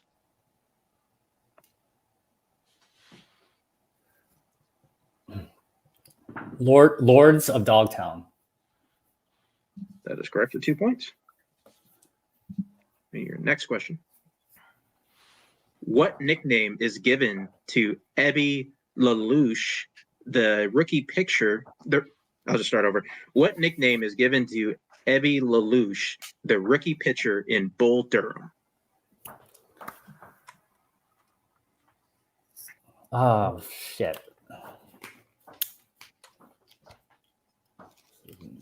5, 4, 3. Multiple choice. 2. All right. Multiple choice options are A, Skip, B, Crash, C, Gunner, or D, Nuke.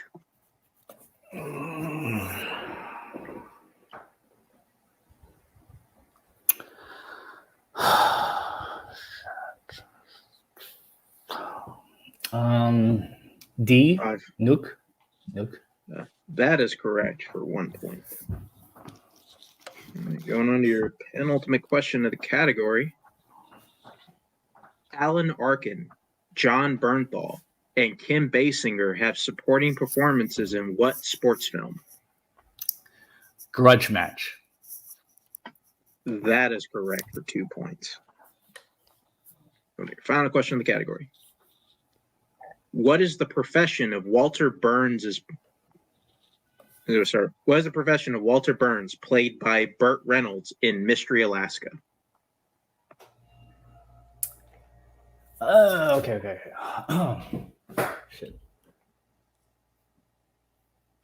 Shit. Okay. He's a judge. That is correct for another 2 points. With that, no steals. Everybody say the same, but David getting a score up to 10. Am I right on that one, Dylan? That is what I have. Yep. Alrighty, cool. That bring back up the wheel, and we'll go back down the line. Boatman, you want to go this time? I will defer. Alrighty. What about you, Spence? Defer. Alrighty, Kaiser, come on in here, and we're gonna give Robert the first spin the wheel. No, okay, me. Go.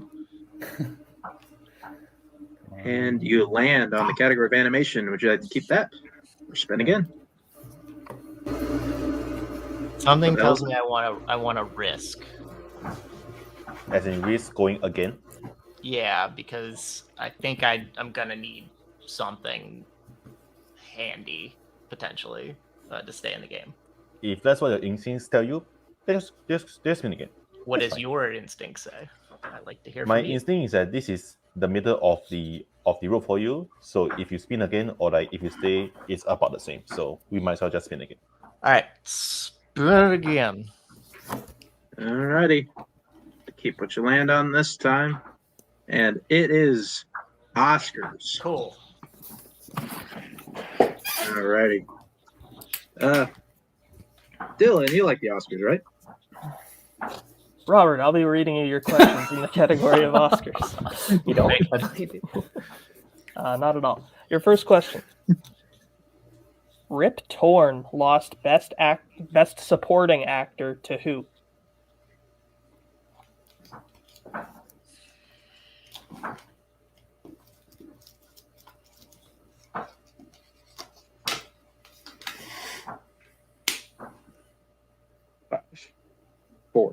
Multiple. 3. Your options are A. Michael Caine, B. Don Amesh, C. Kevin Kline, or D. Sean Connery.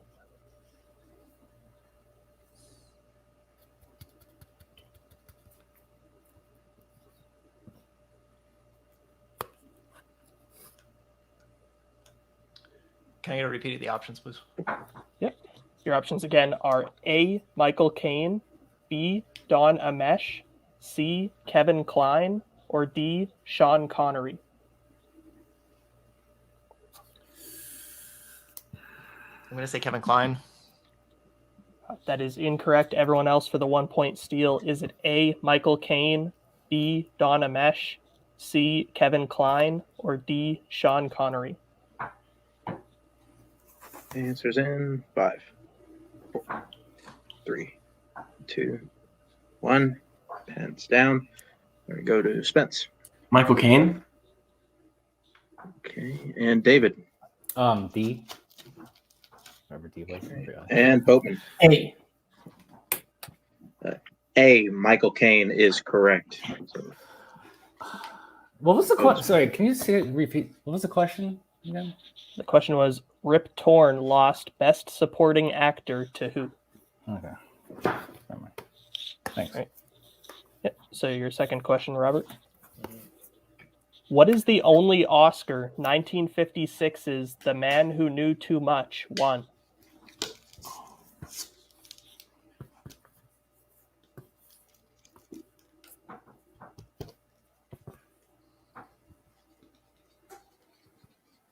Multiple. Right. Your options are A. Best Story, B. Best Film Editing, C. Best Original Song, or D. Best Special Effects. Special Effects. Sorry, stumped over my words. I'll say best original song. That is correct for 1 point. So your third question. What film won Best Original Score for films released in 1986?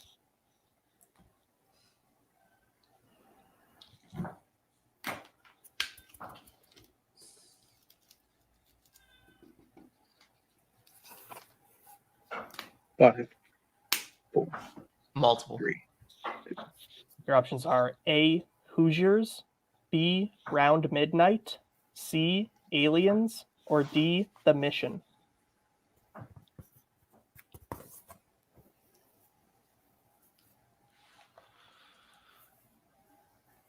Can I get a full repeat of everything? Question and options.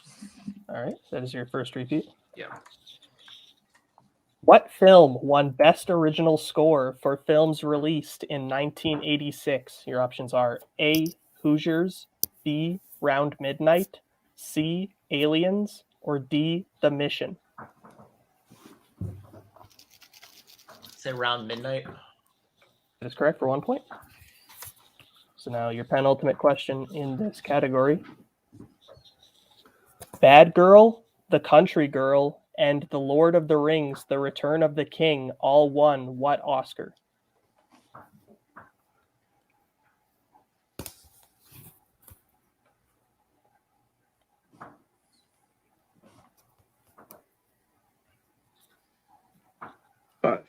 Multiple. Your options are A, Best Director, B, Best Cinematography, C, Best Film Editing, or D, Best Adapted Screenplay.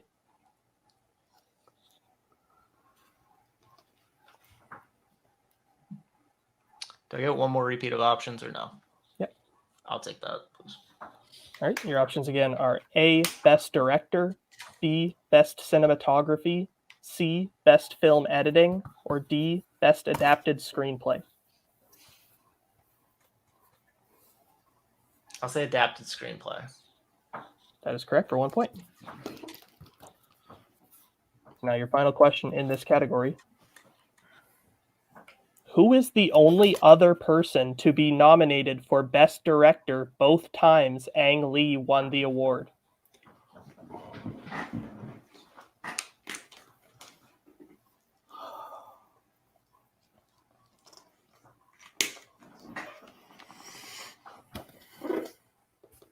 5, 4. I'll take a 3. second repeat, please. All right. Your question again. Who is the only other person to be nominated for Best Director both times Ang Lee won the award?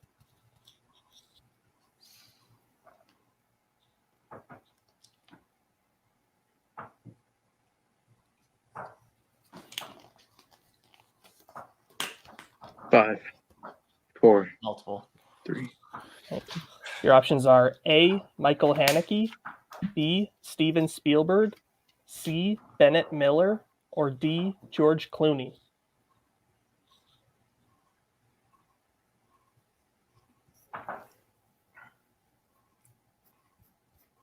Spielberg. That's correct for 1 point.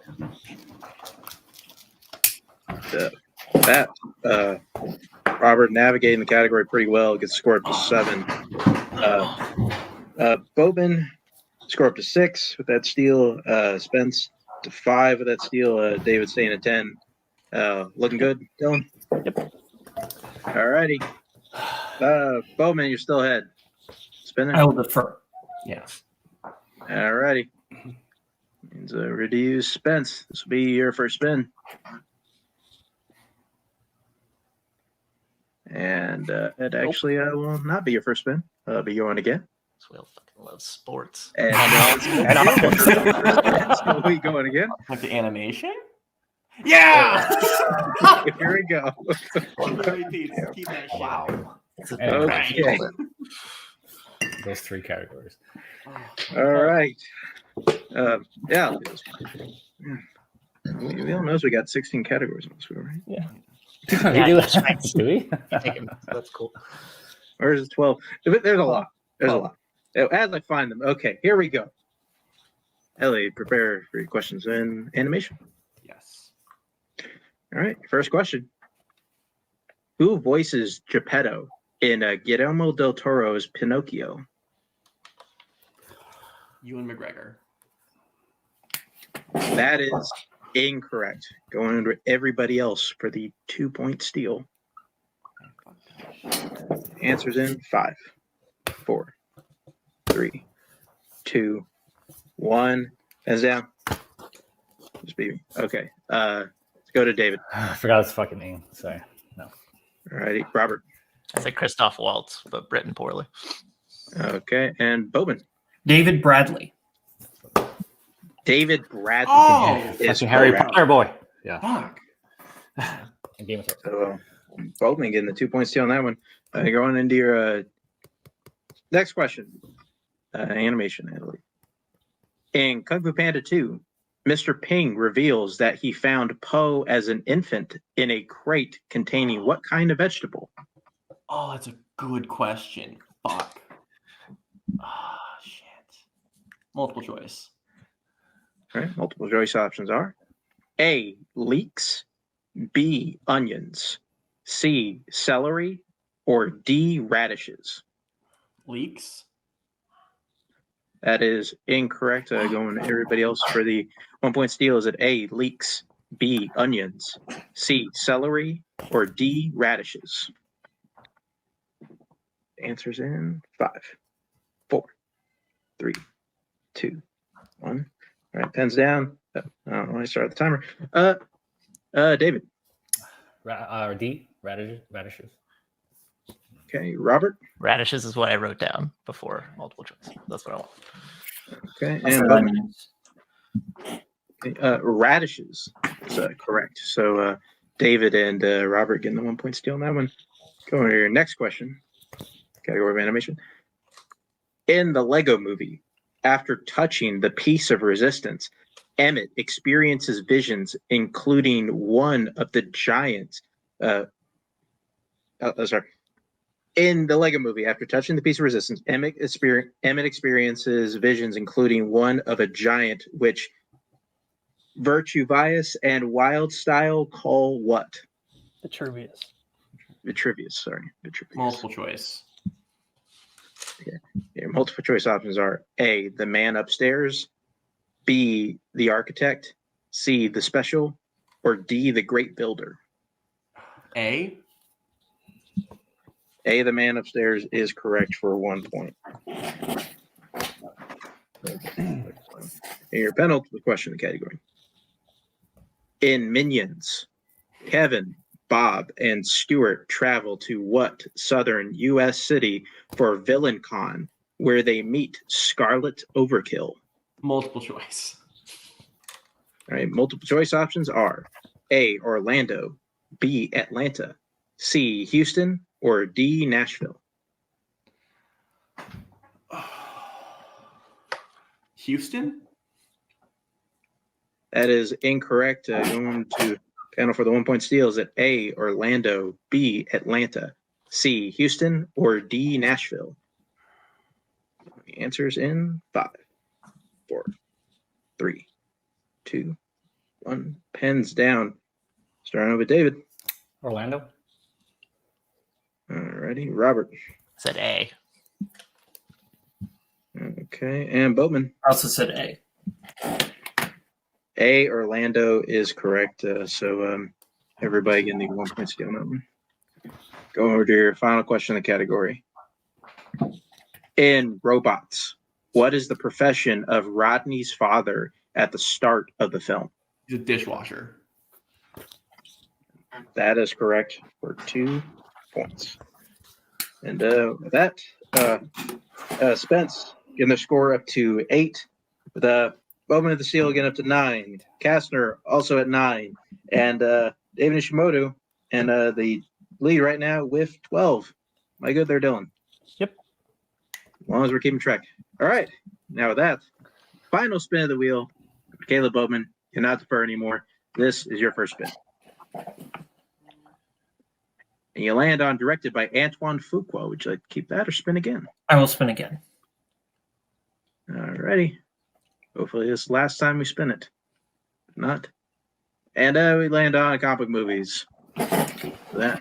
So that's what it was. Robert and I probably would have liked to have traded spins. Yeah, that would have been cool. Good to know.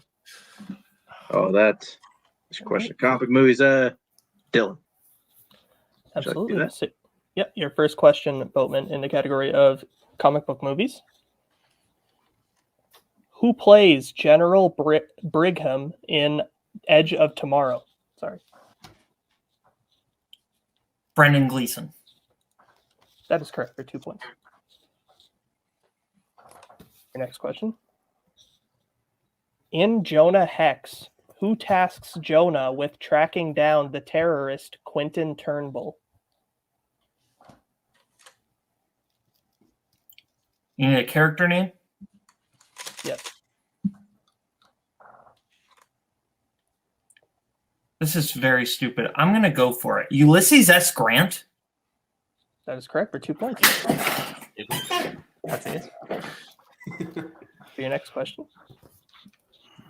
What is the name of the device that was intended to stop climate change but ended up freezing the entire world in Snowpiercer?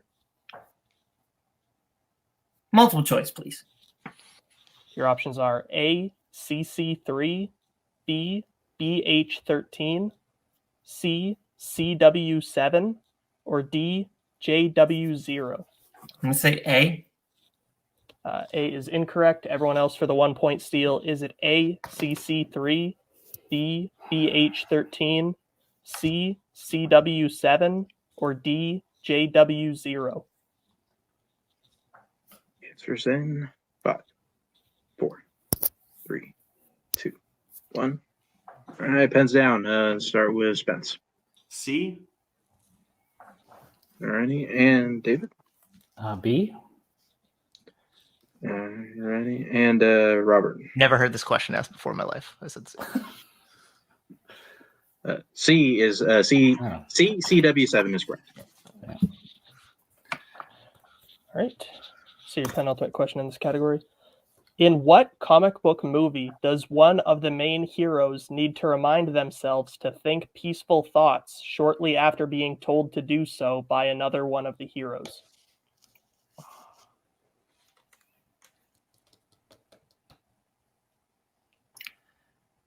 I'm going to go for it again. I'm going to say Mystery Men. That is incorrect. Everyone else for the 2 point steal. Need answers in 5, 4, 3. I'll use the third repeat. Screw it. Alrighty. And your question again. In what comic book movie does one of the main heroes need to remind themselves to think peaceful thoughts shortly after being told to do so by another one of the heroes? Need answers in 5, 4, 3, 2, 1, and pens down. And so start with Spence. No clue why I wrote the Avengers. There's no way that's right. All right, David. Nothing. All right, Robert. I said TMNT. All are incorrect. We're looking for X-Men: Days of Future Past. Oh, yeah. Okay. All right. And your final question in this category, Boatman. In The Rocketeer, after a stray bullet punctures a hole in the rocket's fuel tank, what does Peavy use to temporarily patch the bullet hole? Multiple choice. Your options are A, candle wax, B, chewing gum, C, glue, or D, tape. I'm going to say chewing gum. That is correct for 1 point. Alrighty. And that'll be the end of round number 2. We have Bowman going to score up to 14 with Kastner going to score up to 10, Spence at 9, and David is at 12. Good there, Dylan. And what did you say? I'm at 14 or 15? 14. 14. Okay. Alrighty. And what seems like a little while. Finally moving on to round number 3, which is our deep cut round. And in this round, each competitor has picked a movie to give to everybody to deep cut study, and everybody will get. Everybody will get. Shit. Everybody will get a question. We'll get a question off the deep cut worth 2 points apiece. The movies we have for today are Air, Cheaper by the Dozen, Virtuosity, and Brooklyn. All right. With that, start the deep cut questions. Again, 15 seconds. Write the answer down on your whiteboard. We'll start with the first movie, which will be Air. First movie is Air. So your question in Air. How many layers of paint are used to get that precise color of purple on Phil Knight's car? I like the color purple. It's fine. Some like to think of them as royal colors. I was talking about the movie, but this is a movie channel, Mark. Come on. There's 2 movies technically. I thought the zingers are over. That was a good one. Hands down. Spence. I don't know why 30 speaking to me. Okay, David. 17. Ready? Robert. 17. Okay. Boatman. Nope. Right, 17 was correct. So Robert and David getting on that one. Moving to next movie, Dylan. Yeah, which will be in 2003's Cheaper by the Dozen.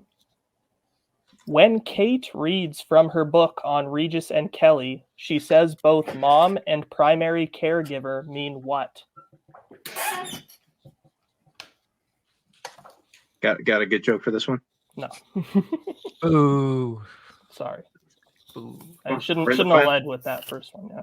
But the question we're in was, the final act. We got to have something in the final act. but was I saying boo or boo earns?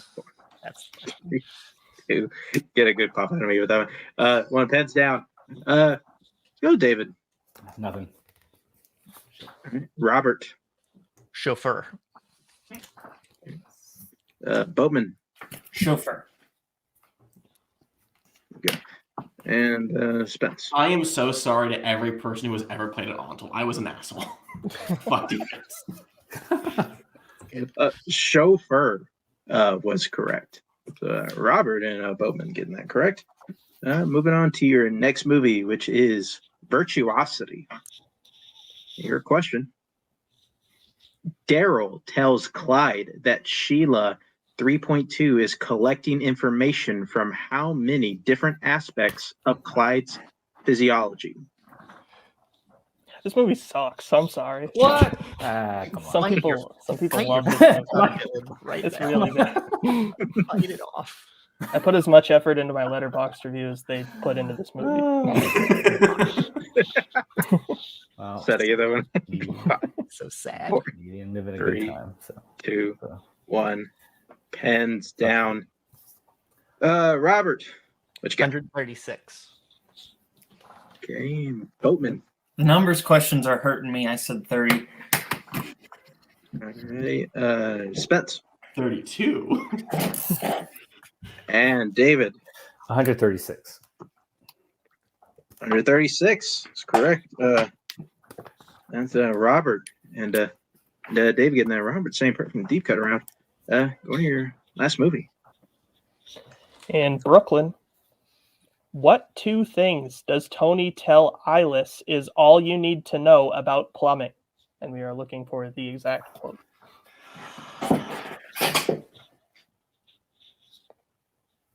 We got to savor this moment. This is the last time, maybe, we'll be bantering over a question this season. For months. We don't have to do that. We don't have to think of any more jokes. Yeah. Don't go to sudden death. Oh, we'll hate you. 2, 1, pens down. Go to Boatman. Some pipes and plungers. And Spence. Flushing and charge high. I know. Okay, I don't know what that is. David. I don't know. Wrench and guts. I have no idea. Okay. And Robert. Said toilets back up and drains clog. Nope. I don't. Yeah, we can't accept any. It can't accept any answer. What we have here is taps drip, and toilets get blocked. That's what it is. Alrighty, here we go. We're at the end of round number 3. So we have a Spence 9, and then we have a 3-way tie for the lead at 16 with Boatman, Robert, and David all in there. And with that, going on to round number 4, which is our revenge of the wheel round. I believe that's what we call it. Revenge of the wheel round, in which our competitors will be able to select a category be able to select a category to give to one of their competitors. And the way it's going to work like this, we're going to go to competitor, and they will get it. They will get the option to either defer or to select a category for one player. And for whatever reason, if we're at a point where there's nobody to give a category to somebody, then we'll just take consensus of the room to give say category. But we will start with but each question is 2 points apiece. No stealing. Don't have to worry about that. And 15 seconds to answer. You all know the drill. Boatman, are we deferring or are we giving a category to somebody? I'll go first, and I'm going to give David Westerns. David will get Westerns. Alrighty. I have no who gave. It's fine. I'll just go first. We don't have to do that. It's fine. I think we don't have to worry about it. All right, cool. Dylan, give us questions of Westerns. All right. Your first question in the category of Westerns. What does the title refer to in Heaven's Gate? And we are looking for a specific answer.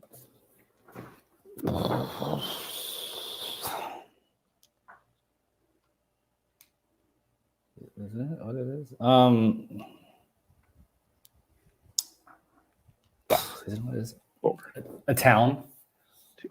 That is incorrect. Oddly enough, it's a roller rink. Huh. Who would have known? It's a Western? This is a Western, right? It is. All right. Okay. Your next question. Oh, Kaiser wants to be brought in. Okay. What do you got, Kaiser? Am I stupid, or does Heaven's Gate actually refers to the cattle ranch in the movie? I might be wrong, but I don't know. Like, yeah, I'm not confident enough to say that I definitely want to challenge. So I think we just let it go. It's kind of strange, this roller rink, but I might need it. I might need a challenge. So let's just they just keep it. Yeah. Okay. All right. Holstering that challenge. All right. All right, so then your next question. What 90s Western begins with the main character arriving at a town called Machine, where he is seeking a new job?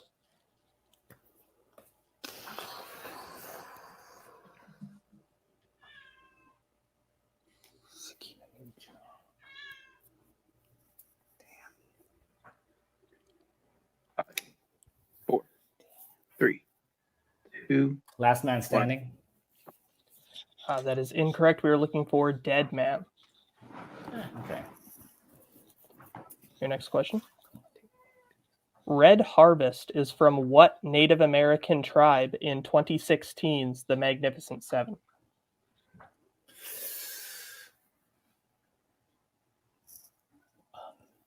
Comanche? That is correct for 2 points. Who wants to do it? You go ahead. That is an Antoine Fuqua movie challenge. Oh, shit. I am dead inside. All right, we're back after that challenge. And 2016's Magnificent Seven is absolutely an Antoine Fuqua movie, so it cannot be asked in these general categories. So David will begin a new question.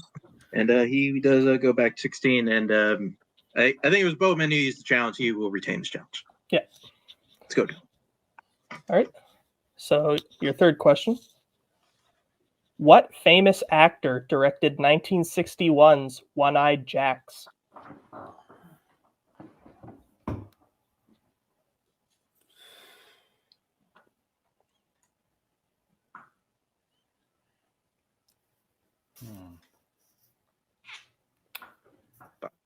John Ford?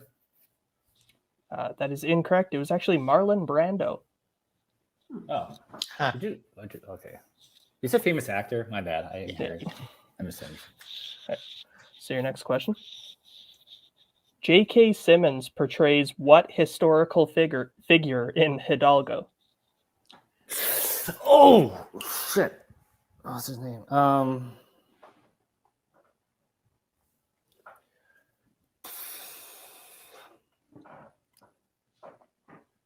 Wild Bill? That is incorrect. We were looking for Buffalo Bill. Okay. Yeah. All right. So then your final question in this category. In what 2010s Western will you find a posse going after a tribe referred to as troglodytes?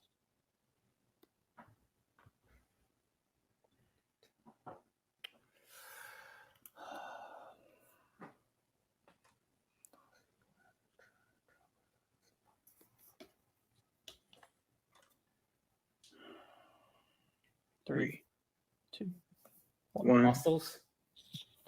That is incorrect. We were looking for Bone Tomahawk. Man, I got fucked up. Okay. Okay. And that David's turn stay at 16. And with that, we'll move on to Kastner. You have the opportunity to defer to give a category to a competitor. I will go. I will give Kaiser. There we go. There he is, Kaiser. So Okay, what are you there's thinking? there's two options. Well, I don't know if I want to say them both. I think you have to give Boatman a category right now. I think. Okay. That was the one. I was all right. So. And I think. Okay. It's there's one option is what I think. Here's the thing: if you give him 90s, that will give you zero chance of getting 90s data. If you give him musicals, you might get 90s. Okay. So that's what I'm gonna do then. I'm gonna give Bowman musicals.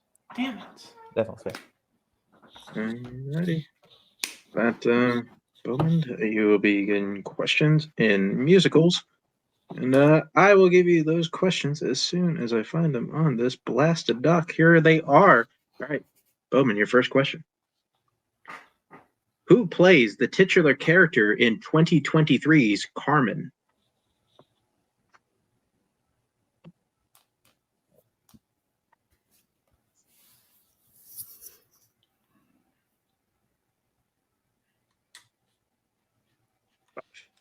Four, three, two. Penelope Cruz. That is incorrect. We're looking for Melissa Bordea. Your next question.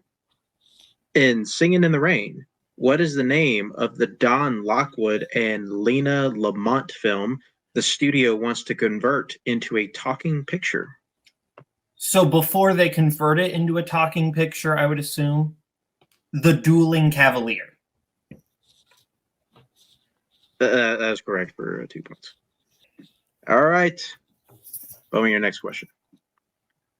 In Rent, after Benny padlocks the apartment, what does Angel use to break the lock? I say a hairpin. That is incorrect. We're looking for a garbage can.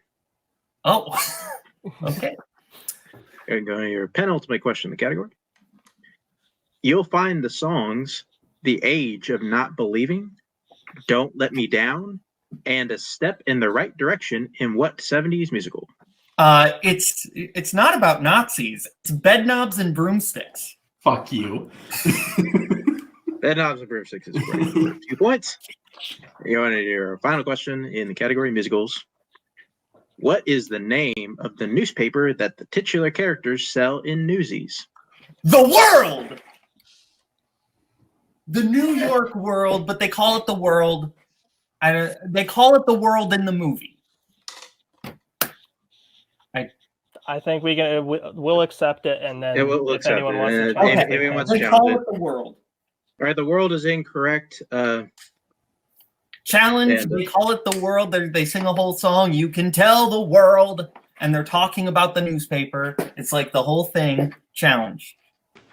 I will kill people today, Leo. I will kill people with this cricket bat. All right, we're back after this challenge, and we have looked up in the transcript, and the newspaper is commonly referred to as The World, so we will accept The World as a correct answer. That we will move on to David. With would you like Ayers Kaiser? Would you defer or give a category to somebody? Okay, i.e. sir. Spence. Oh yes. Yes. So yeah, so David, you have like 2 choices now. You can. So I recommend you give Robert his a category.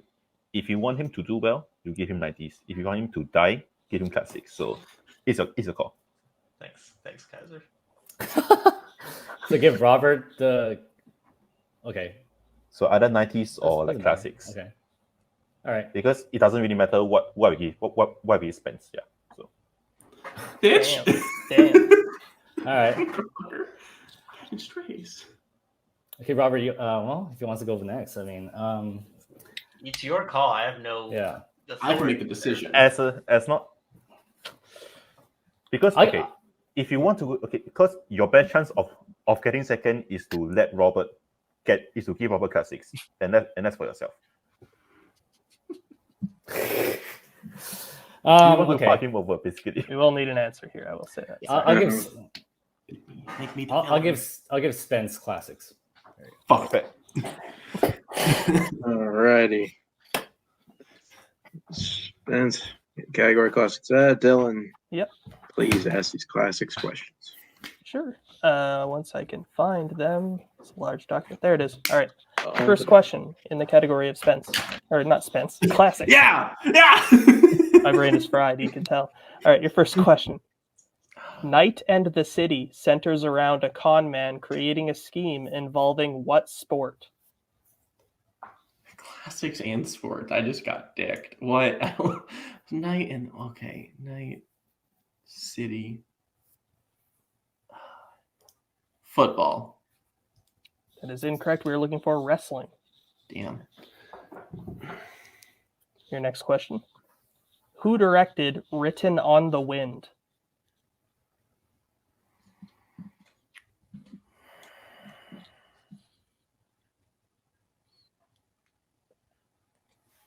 George Cukor.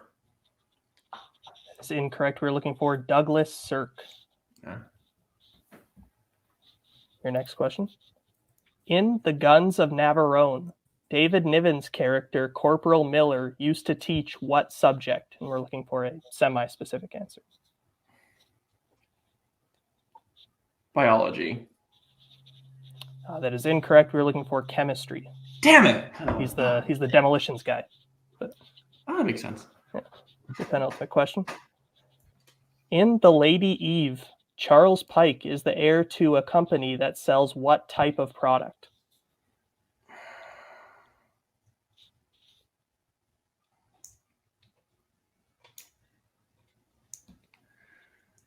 Pens.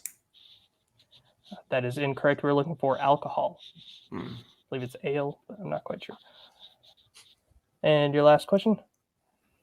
What type of location did George work at before his uncle offered him a job at his factory in A Place in the Sun? Repeat the question. Sorry, I didn't. All right, that is your second repeat. What type of location did George work at before his uncle offered him a job at his factory in A Place in the Sun? Gas station. That is incorrect. We're looking for a hotel. Don't say it 9 points, and we would go to Spencer, but there's only one category left to give David, correct? Which is Robert. Let's get. I know what I'm doing. Left to give Robert, which is the category of the 1990s. So I will give Robert his questions in the 1990s. Cool. First question. Who plays musician Jimmy Lennox in Thelma and Louise?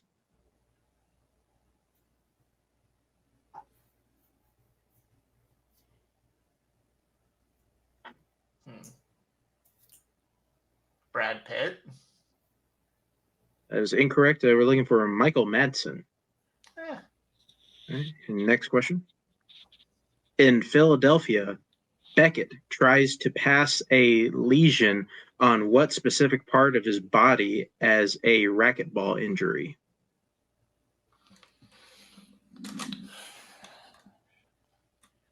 His neck. That is incorrect. We're looking for his forehead. Fuck, that's right.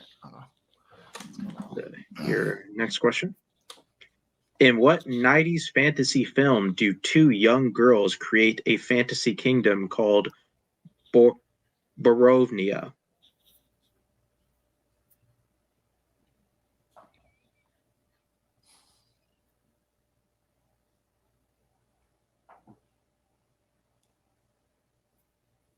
Five, 4, 3, 2. Nope, don't have a guess. All right, we're looking for heavenly creatures. All right, your next question. In what U.S. state does Misery take place in?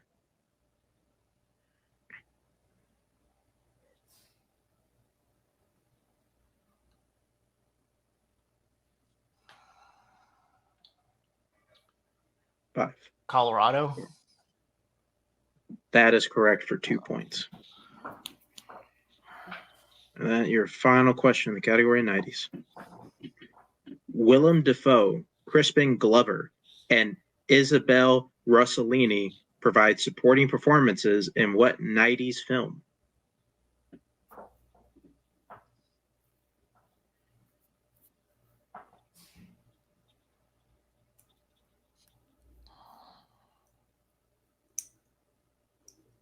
Five, 4, 3, 2. Boondock Saints. That is incorrect. We're looking for Wild at Heart. And with Kaiser wants to be brought in. Why? What do we got, Kaiser? What do we got? As soon as we bring him in. What do we got, Kaiser? Repeat the question, please. Willem Dafoe, Crispin Glover, and Isabel Rossellini provide supporting performances in what 90s film? Her name is Isabella Rossellini. Okay. Okay. You want to challenge, Robert? I don't care. Sure. Challenge. Let's extend this out more. There's literally no one in the world that I don't hate right now.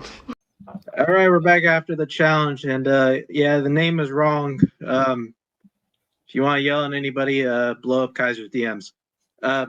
So, Robert, we get a new question in the category 90s. Here's your new question. Dwight Yoakam, Vincent D'Onofrio, and Juliana Margulis have supporting performances in what 90s film?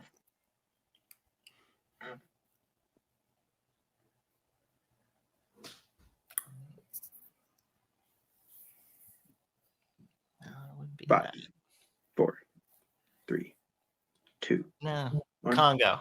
That's wrong. That is incorrect. We're looking for the Newton Boys. Everybody's favorite, the Newton Boys. Yep. And that ends off round number 4.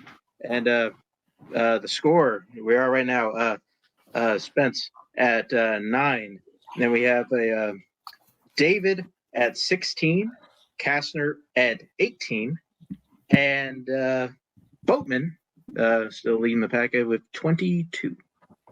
And going into the 5th and final round of this fatal 4-way in final act, which is our Pick Your Poison round, in which our competitors will have a chance to they got a list of categories for the match, and they are going to get a chance to draft the categories that we got here, and they'll get to answer questions 1, 2, 3, and 4 points. We will keep going till we're out of questions, and we have a winner, new or old champion. The categories on categories in round 5 today are horror, 1980s, action adventure, sports, comic book movies, comedy, westerns, war, romance, mystery thriller, scores and soundtracks, crime, 1990s, recent releases, music, and biopics. I believe that is all of them. There they are on the track. Okay, we are going to have our competitors draft these categories, and I don't know if you're going to watch it, but if you are, here it is. All right, we're back. Got everything drafted. We will start with lower point, work up, and we'll go back and forth as the lead changes, because it's going to go around a lot. And just as a quick reminder on repeats, Boatman, you still have all 4. Kastner, you only have 1. David, you have 3, and Spence, you have 2. And yeah, like we'll start, and so we will start with Spence, and and we're just gonna go in order 1, 2, 3, 4, just kind of keep confusion out here. So Spence, start us off. What are we taking for your 1-pointer? I will do horror for 1. Horror for 1. Gotcha. All right. I will just ask this question. So yeah, I'll ask Spence this question. All right, so your horror question. So your 1-pointer horror. 1 point. I've been here before. Good Lord. Your question. Who directed What Lies Beneath? I should definitely know that. Heard the movie. Don't know the fucking answer. What? I should know this. The fucking answer. 5. Sam Raimi. 4. I don't know. That is incorrect. We're looking for Robert Zemeckis. Oh. Huh. All right. Moving on to your 2-pointer. What are you gonna take? Music. Music. All righty. Gotcha. All righty. Your 2-pointer in music. All right. Naomi Ackie stars in what 2022 music film? I Want to Dance with Somebody. That is correct for 2 points. Moving on. Yep. Now we are in a situation where Spence needs to hit both the 3 and the 4-pointer to stay in the game. Yep. All righty. Now with that, moving on to your 3-pointer. What are you taking? Romance. Gotcha. All right. Your 3-pointer and romance. In No Strings Attached, what kind of location do Emma and Adam first meet as kids? If this was the other one, I'd be way happier.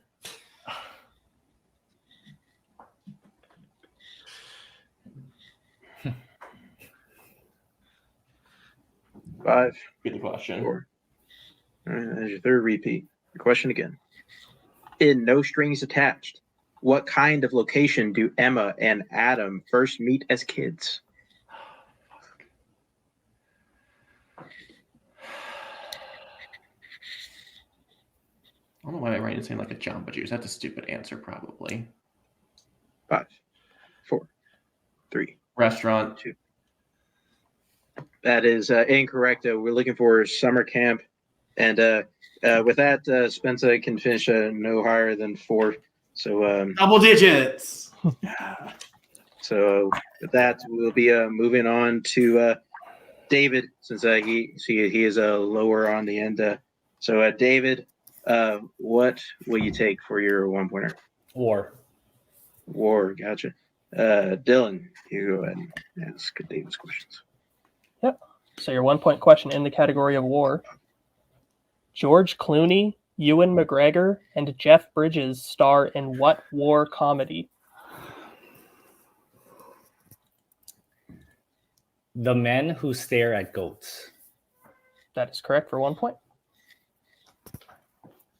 But you are still trailing behind Robert at 1 point. So now, which category would you like for your 2-pointer? Action adventure, please. All right. So your question in the category of action/adventure. Penelope Cruz, Matthew McConaughey, and Steve Zahn all appear in what adventure film? Sahara. And that is correct for 2 points. And with that, we'll move over to Robert, who will now have to start answering some questions. So, Robert, what are you taking for your 1-pointer? Taking scores and soundtracks. Scores and soundtracks.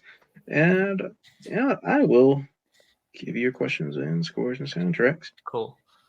Your question, your 1-pointer, scores and soundtracks. Who composed the score for Meet Joe Black?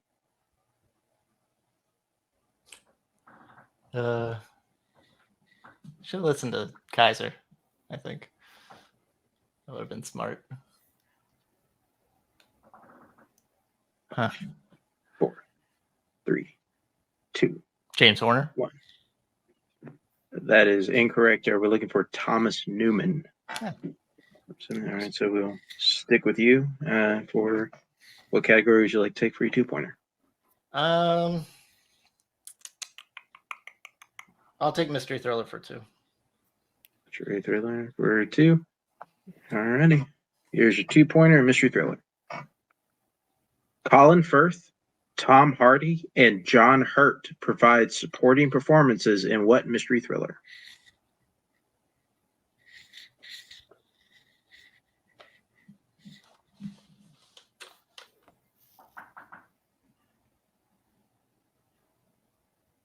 Five, 4. The Drop. 3, 2. That is incorrect. We're looking for Tinker Tailor Soldier Spy. Yeah, that makes sense. And with that, we will stick with you again. What category you like for your 3-pointer? Comedy for 3.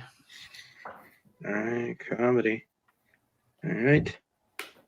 Here's your 3-point question in comedy. In what comedy would you find a talk show called The Daily Rip?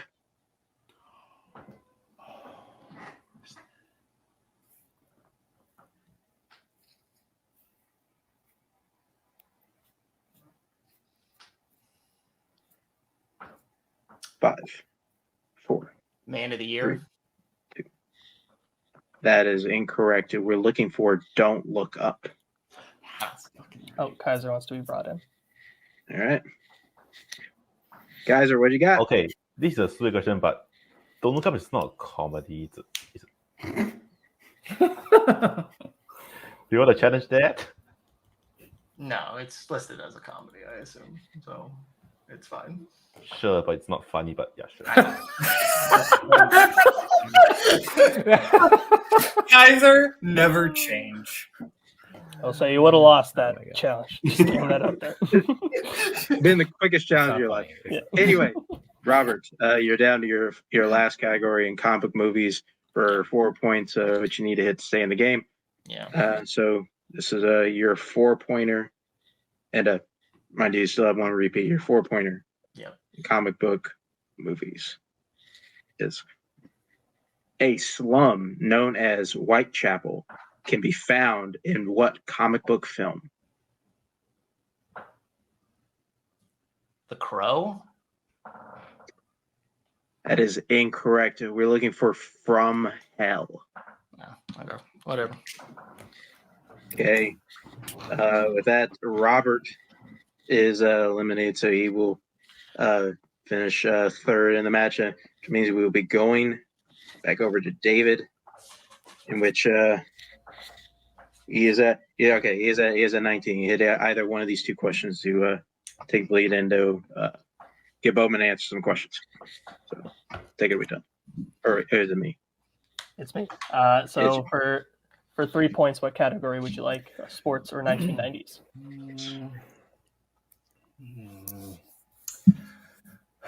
I'll go 90s. Okay. So your question in the category of the 1990s. In Last Action Hero, what flies out of the screen in the movie theater before Danny is transported into the film Jack Slater 4?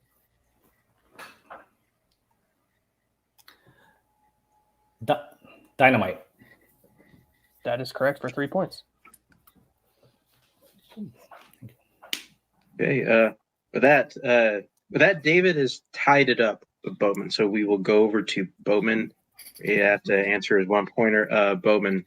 I will go my 1 in Westerns, please. Thank you. All right. I'll take it away, Dylan. Yes. All right. So then your question in the category of Westerns. Once I can find them in this long list. There it is. All right. Jane Fonda plays the titular character in what 60s Western? Cat Ballou. That is correct for 1 point. Okay. Here we go. The situation we're in. David has one question left, which is has one category left and 1 point value, which is for sports. He needs to hit it, or else Boatman will remain the champion. So. All right. So your question in the category of sports. The World Chess Championship is held in what country in pawn sacrifice? You have 3 repeats.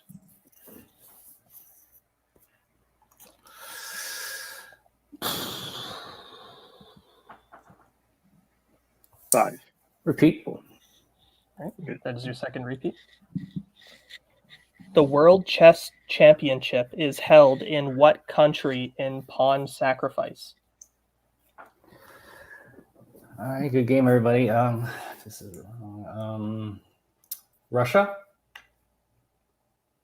And your winner and still multiplex melee champion, Kaleb Boatman. The correct answer was Iceland. Iceland. And yes, we will. Yeah, we'll go down the line post-match interview. Or no, we're going to talk about here. God, this we were here for a really long time, Dylan. Yes. But man, I feel like this worked out pretty great. I feel like we kept going back and forth with steals.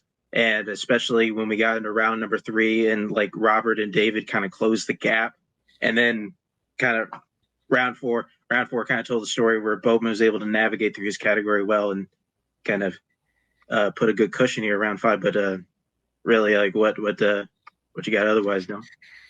Yeah, fantastic match. I mean, coming out around number 3, I think the deep cuts, there was a 3-way tie at 16, which is very impressive. And Spence, I think, just had some bad luck in round 2 with the animation questions. Those got pretty deep. It's a championship match, so very much deeper questions. But yeah, I think everyone played very solid today. There was no point where I think anyone was, even though one person was mathematically out from getting first place at the end, I don't think it was still close between first to second to third to fourth, which I think made it a lot more exciting. So good match. Okay. And believe all right, we'll go into post-match interviews. First, we'll talk to Adelaide Spence. Spence, as we said, just you got some tough animation questions and just kind of set the pace kind of from there on out. But I think as you said yourself, you were able to make it to a championship match, and you're able to beat some good competitors to get here. That is a feat in itself, and honestly, still a pretty good wrap up to your season. But I guess as a whole, how do you feel? It is a little upsetting. I knew my luck was going to run out eventually. I'm like, oh, I got animation. I did well in round 1. Maybe there's a chance that I just fucked it up. I just really fucked up round 2. But I still got here. I worked for fucking 4 years, do my record up to 500. I don't think anyone else can say.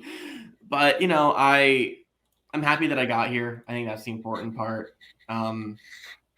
Hopefully I can play again next year where I get the chance to actually stay above 500 and not play another retirement match, because that's not fun. I think I would rather be in this than the anxiety of playing Kaleb Boatman is much better than the anxiety of never playing again. So we'll see. Well, I guess as old since this is the wrap up to everything, where we're in the title match, final act, and all. Like, I guess what are you looking to do next season here? There's two people who I really want to play.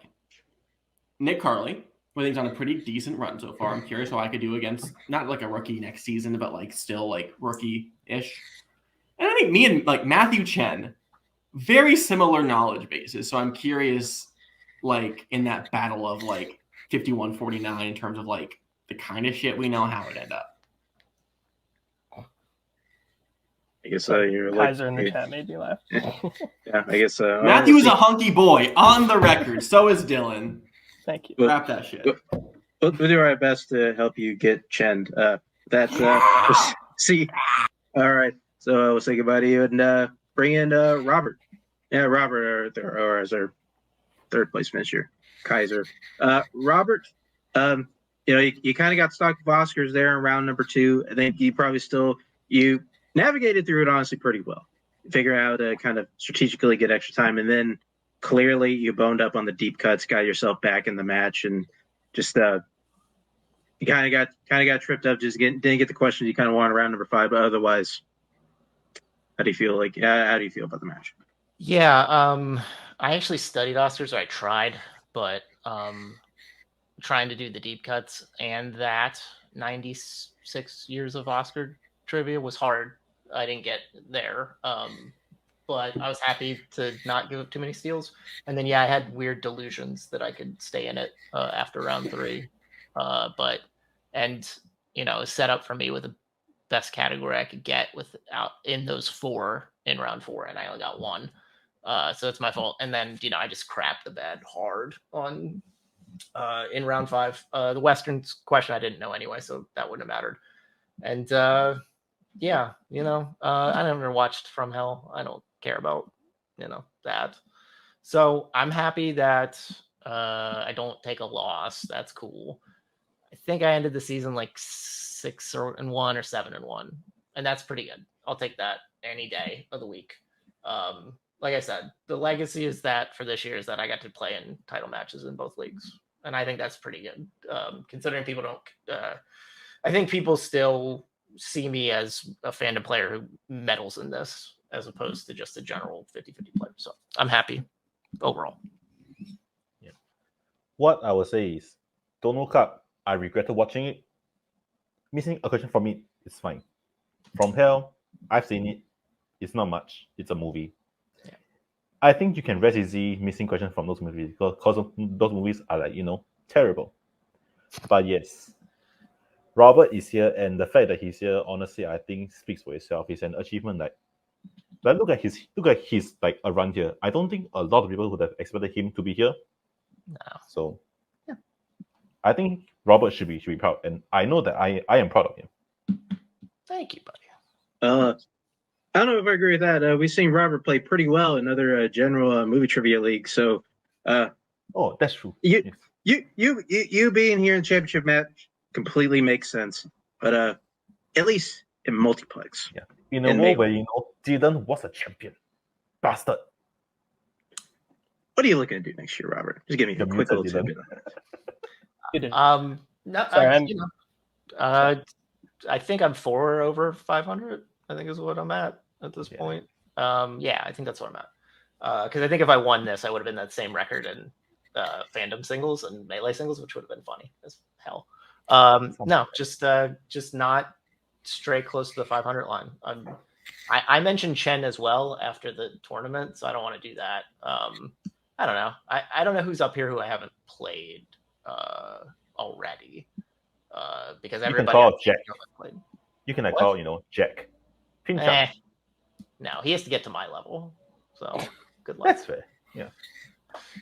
Man, everybody wants either Jack or to get Chend, I guess. All right. Yeah. We'll see you next year, Robert. Kaiser, do not go anywhere. Here's David with second place finisher. David, we can say this truthfully. You were not supposed to be here, actually. You were filling in. You're actually filling in for Payson, who could not be in this match. But Get well, Payson. otherwise, yeah. Otherwise, David, you played pretty well today. You hung in there. I guess kind of like there. You had a pretty decent round number 2. Performed pretty well in the deep cuts. Just able to probably answer a couple more questions, like maybe push Bowman to answer like a few more in round number 5. But otherwise, how do you feel about your performance today? I mean, overall, I do feel good. I did have kind of an up and down match today. Like first round, I did pretty bad, and then second round, I lift myself up. But then I think at least twice I had the right answer, and I just erased it and wrote a different one. So, I mean, that's something I need to always work on. And then Western, yeah, I really the round 4 killed me. I had a shot. I knew. I mean, I could have the answer in my head for at least 3 of them, and I couldn't pull the exact right one. So, yeah, I mean, I'm just glad I hung in there. Gave Bowman at least one question answer. I mean, I knew he played a Russian in Pawn Sacrifice at the end, but I guess I assumed it was in Russia. But yeah, I mean, I'm happy what I did today. I mean, I'm not supposed to be here, but I'm glad I could have my last match today like this. It was a good time, like I wanted. It was great fun 2 hours of trivia. So what can I say? What I would say is, if you want to talk about the most consistent players in Melee, aside from Kaleb Bowman, I would say David is probably the most consistent player. He's played in 3 tournaments and he's made at least the semifinals in all of them, and then he's been the champion. So I think David is just gonna get better from here, and I think next year he has a shot to hold the. I think he'll have a shot at the singles title again, and I think this time he will win it. I think. Yeah, gotta say, at least for championship matches, this is a bit of an old hat for you, David. I'm sure we'll see you in a couple of championship matches next year. I'm honestly not 100% sure what you more to accomplish for you do in this league, but at least what are you looking to do next year? I mean, it was a tough road this year to get to where to go to the tournament and get to the championship. So yeah, I mean. I need to do it again to get there again. So, I mean, I would love to get better in the off season and, do better next year. So yeah, I mean, that's my goal, is to always get the belt. So yeah. A better David is unplayable. So watch out. Thank you. We'll do our best to get Matthew Chen in that match. So say goodbye to you, David. And, we'll bring in your winner, still champion. It's Kaleb Bowman. Bowman, I gotta say, there's probably a bit of a chalk performance. I think from you today, we've seen a lot. Came out leading round number 1, and other than kind of the deep cut round where things got a little bit close, you're still able. You're the one who's best navigated your category in the Revenge of the Wheel round, and just kind of set the stage to where you just kind of had to answer a question or two, kind of retain the belt. But otherwise, what do you got for us? Yeah, I feel good about how I played. I feel really good about it. This is the first time I've ever ended the year with the singles title, ended the year with the belt, period. And that feels really good. I started playing here when I was 19 years old, and I was awkward and I was cringy, and I still am. And, I came in here paying tribute to that, and I love this game. I love this game with all my heart. To the point where I know I get competitive, and I get to be a little bit much sometimes. And I hope people know that was because I poured myself into this game. Every ounce of me into this game, and every ounce, even maybe before I was emotionally ready. I was 19 when I started playing, and I've grown a lot. And I'm 24 now. I've grown a lot in that time, and I've grown, and I've come to realize it's not just about obtaining those goals. It's about the people, and it's about all those things. But I'm really happy with how I've played. I've climbed the mountain, and I think this is a good time to walk away. From singles, I am retiring. I'm still going to be around teams and Jeremy, at least until we lose, and then we'll see there. But I feel good about my career. I feel good about it. Thank you to everyone who I've ever played, who I've ever worked with. Thank you to all of my faction mates. Thank you to Cody Newberry for getting me on a StreamYard call after hosting a Full Metal Random match and saying, hey, do you want to come run this division that we have no idea what we're doing with? And I said yes. And, even though there have been ups and downs, I don't regret that decision. I am still very happy I came here. I'm still very happy I played. Thank you to Payson Johnson, to Cameron Redshaw, to Adelaide Spence, to everyone in the Kingsmen, to Cameron Holtzman, to Thomas Scully, and thank you to my ride or die, my brother, Kaleb Koho. We can say what we want, but that man has been there for me through thick and thin. I'm so happy I had him as a manager. I'm so happy I've had him as a friend. Thank you, everybody. I'm going to go sit under my own vine and fig tree now. I hope I made people care about this game. I hope I made them passionate about this game. I hope they recognized that I had that passion for the game. And I guess it's a little bit cringe, but that's a little bit me. What else is there to say? But don't you forget about me. Final answer. I can't even give my compliments to him then. Well, it's a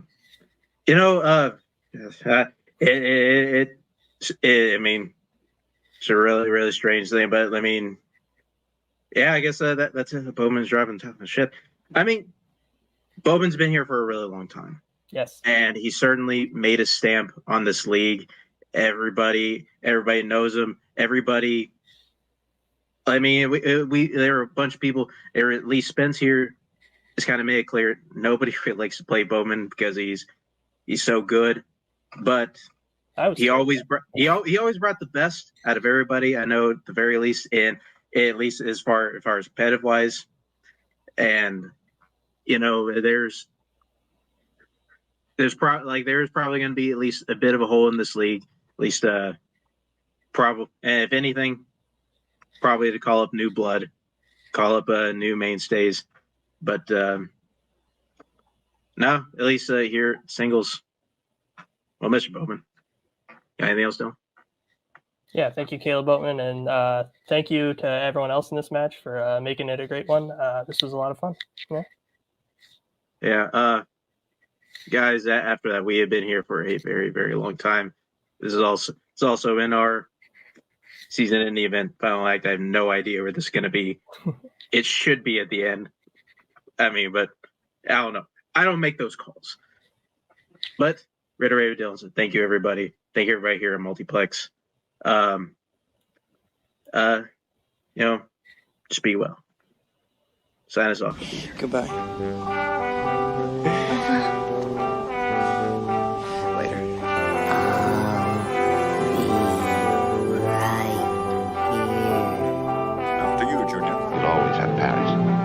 Bye-bye, boys. Have fun storming the castle. Think it'll work? She's been taken.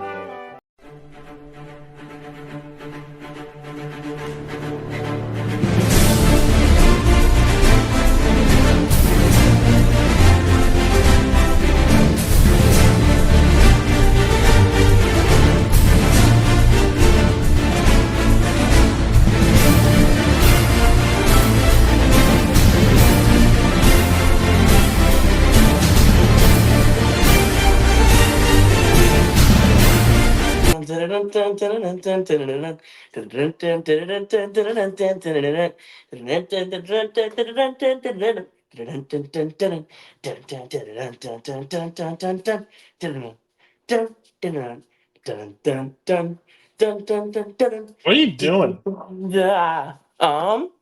I'm coming back to Fandom, so I thought, I'd let people know I'm coming back to Fandom. The whole crown, the whole thing.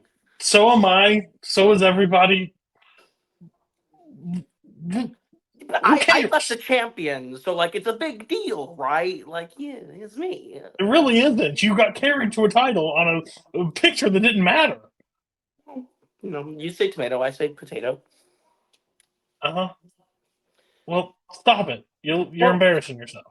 Well, okay, if I'm embarrassing myself and I'm going to come back and embarrass myself, then why not come back and embarrass myself with the best manager of all time and have you manage me? Why would I ever do that? Well, what if I can bring back Scully?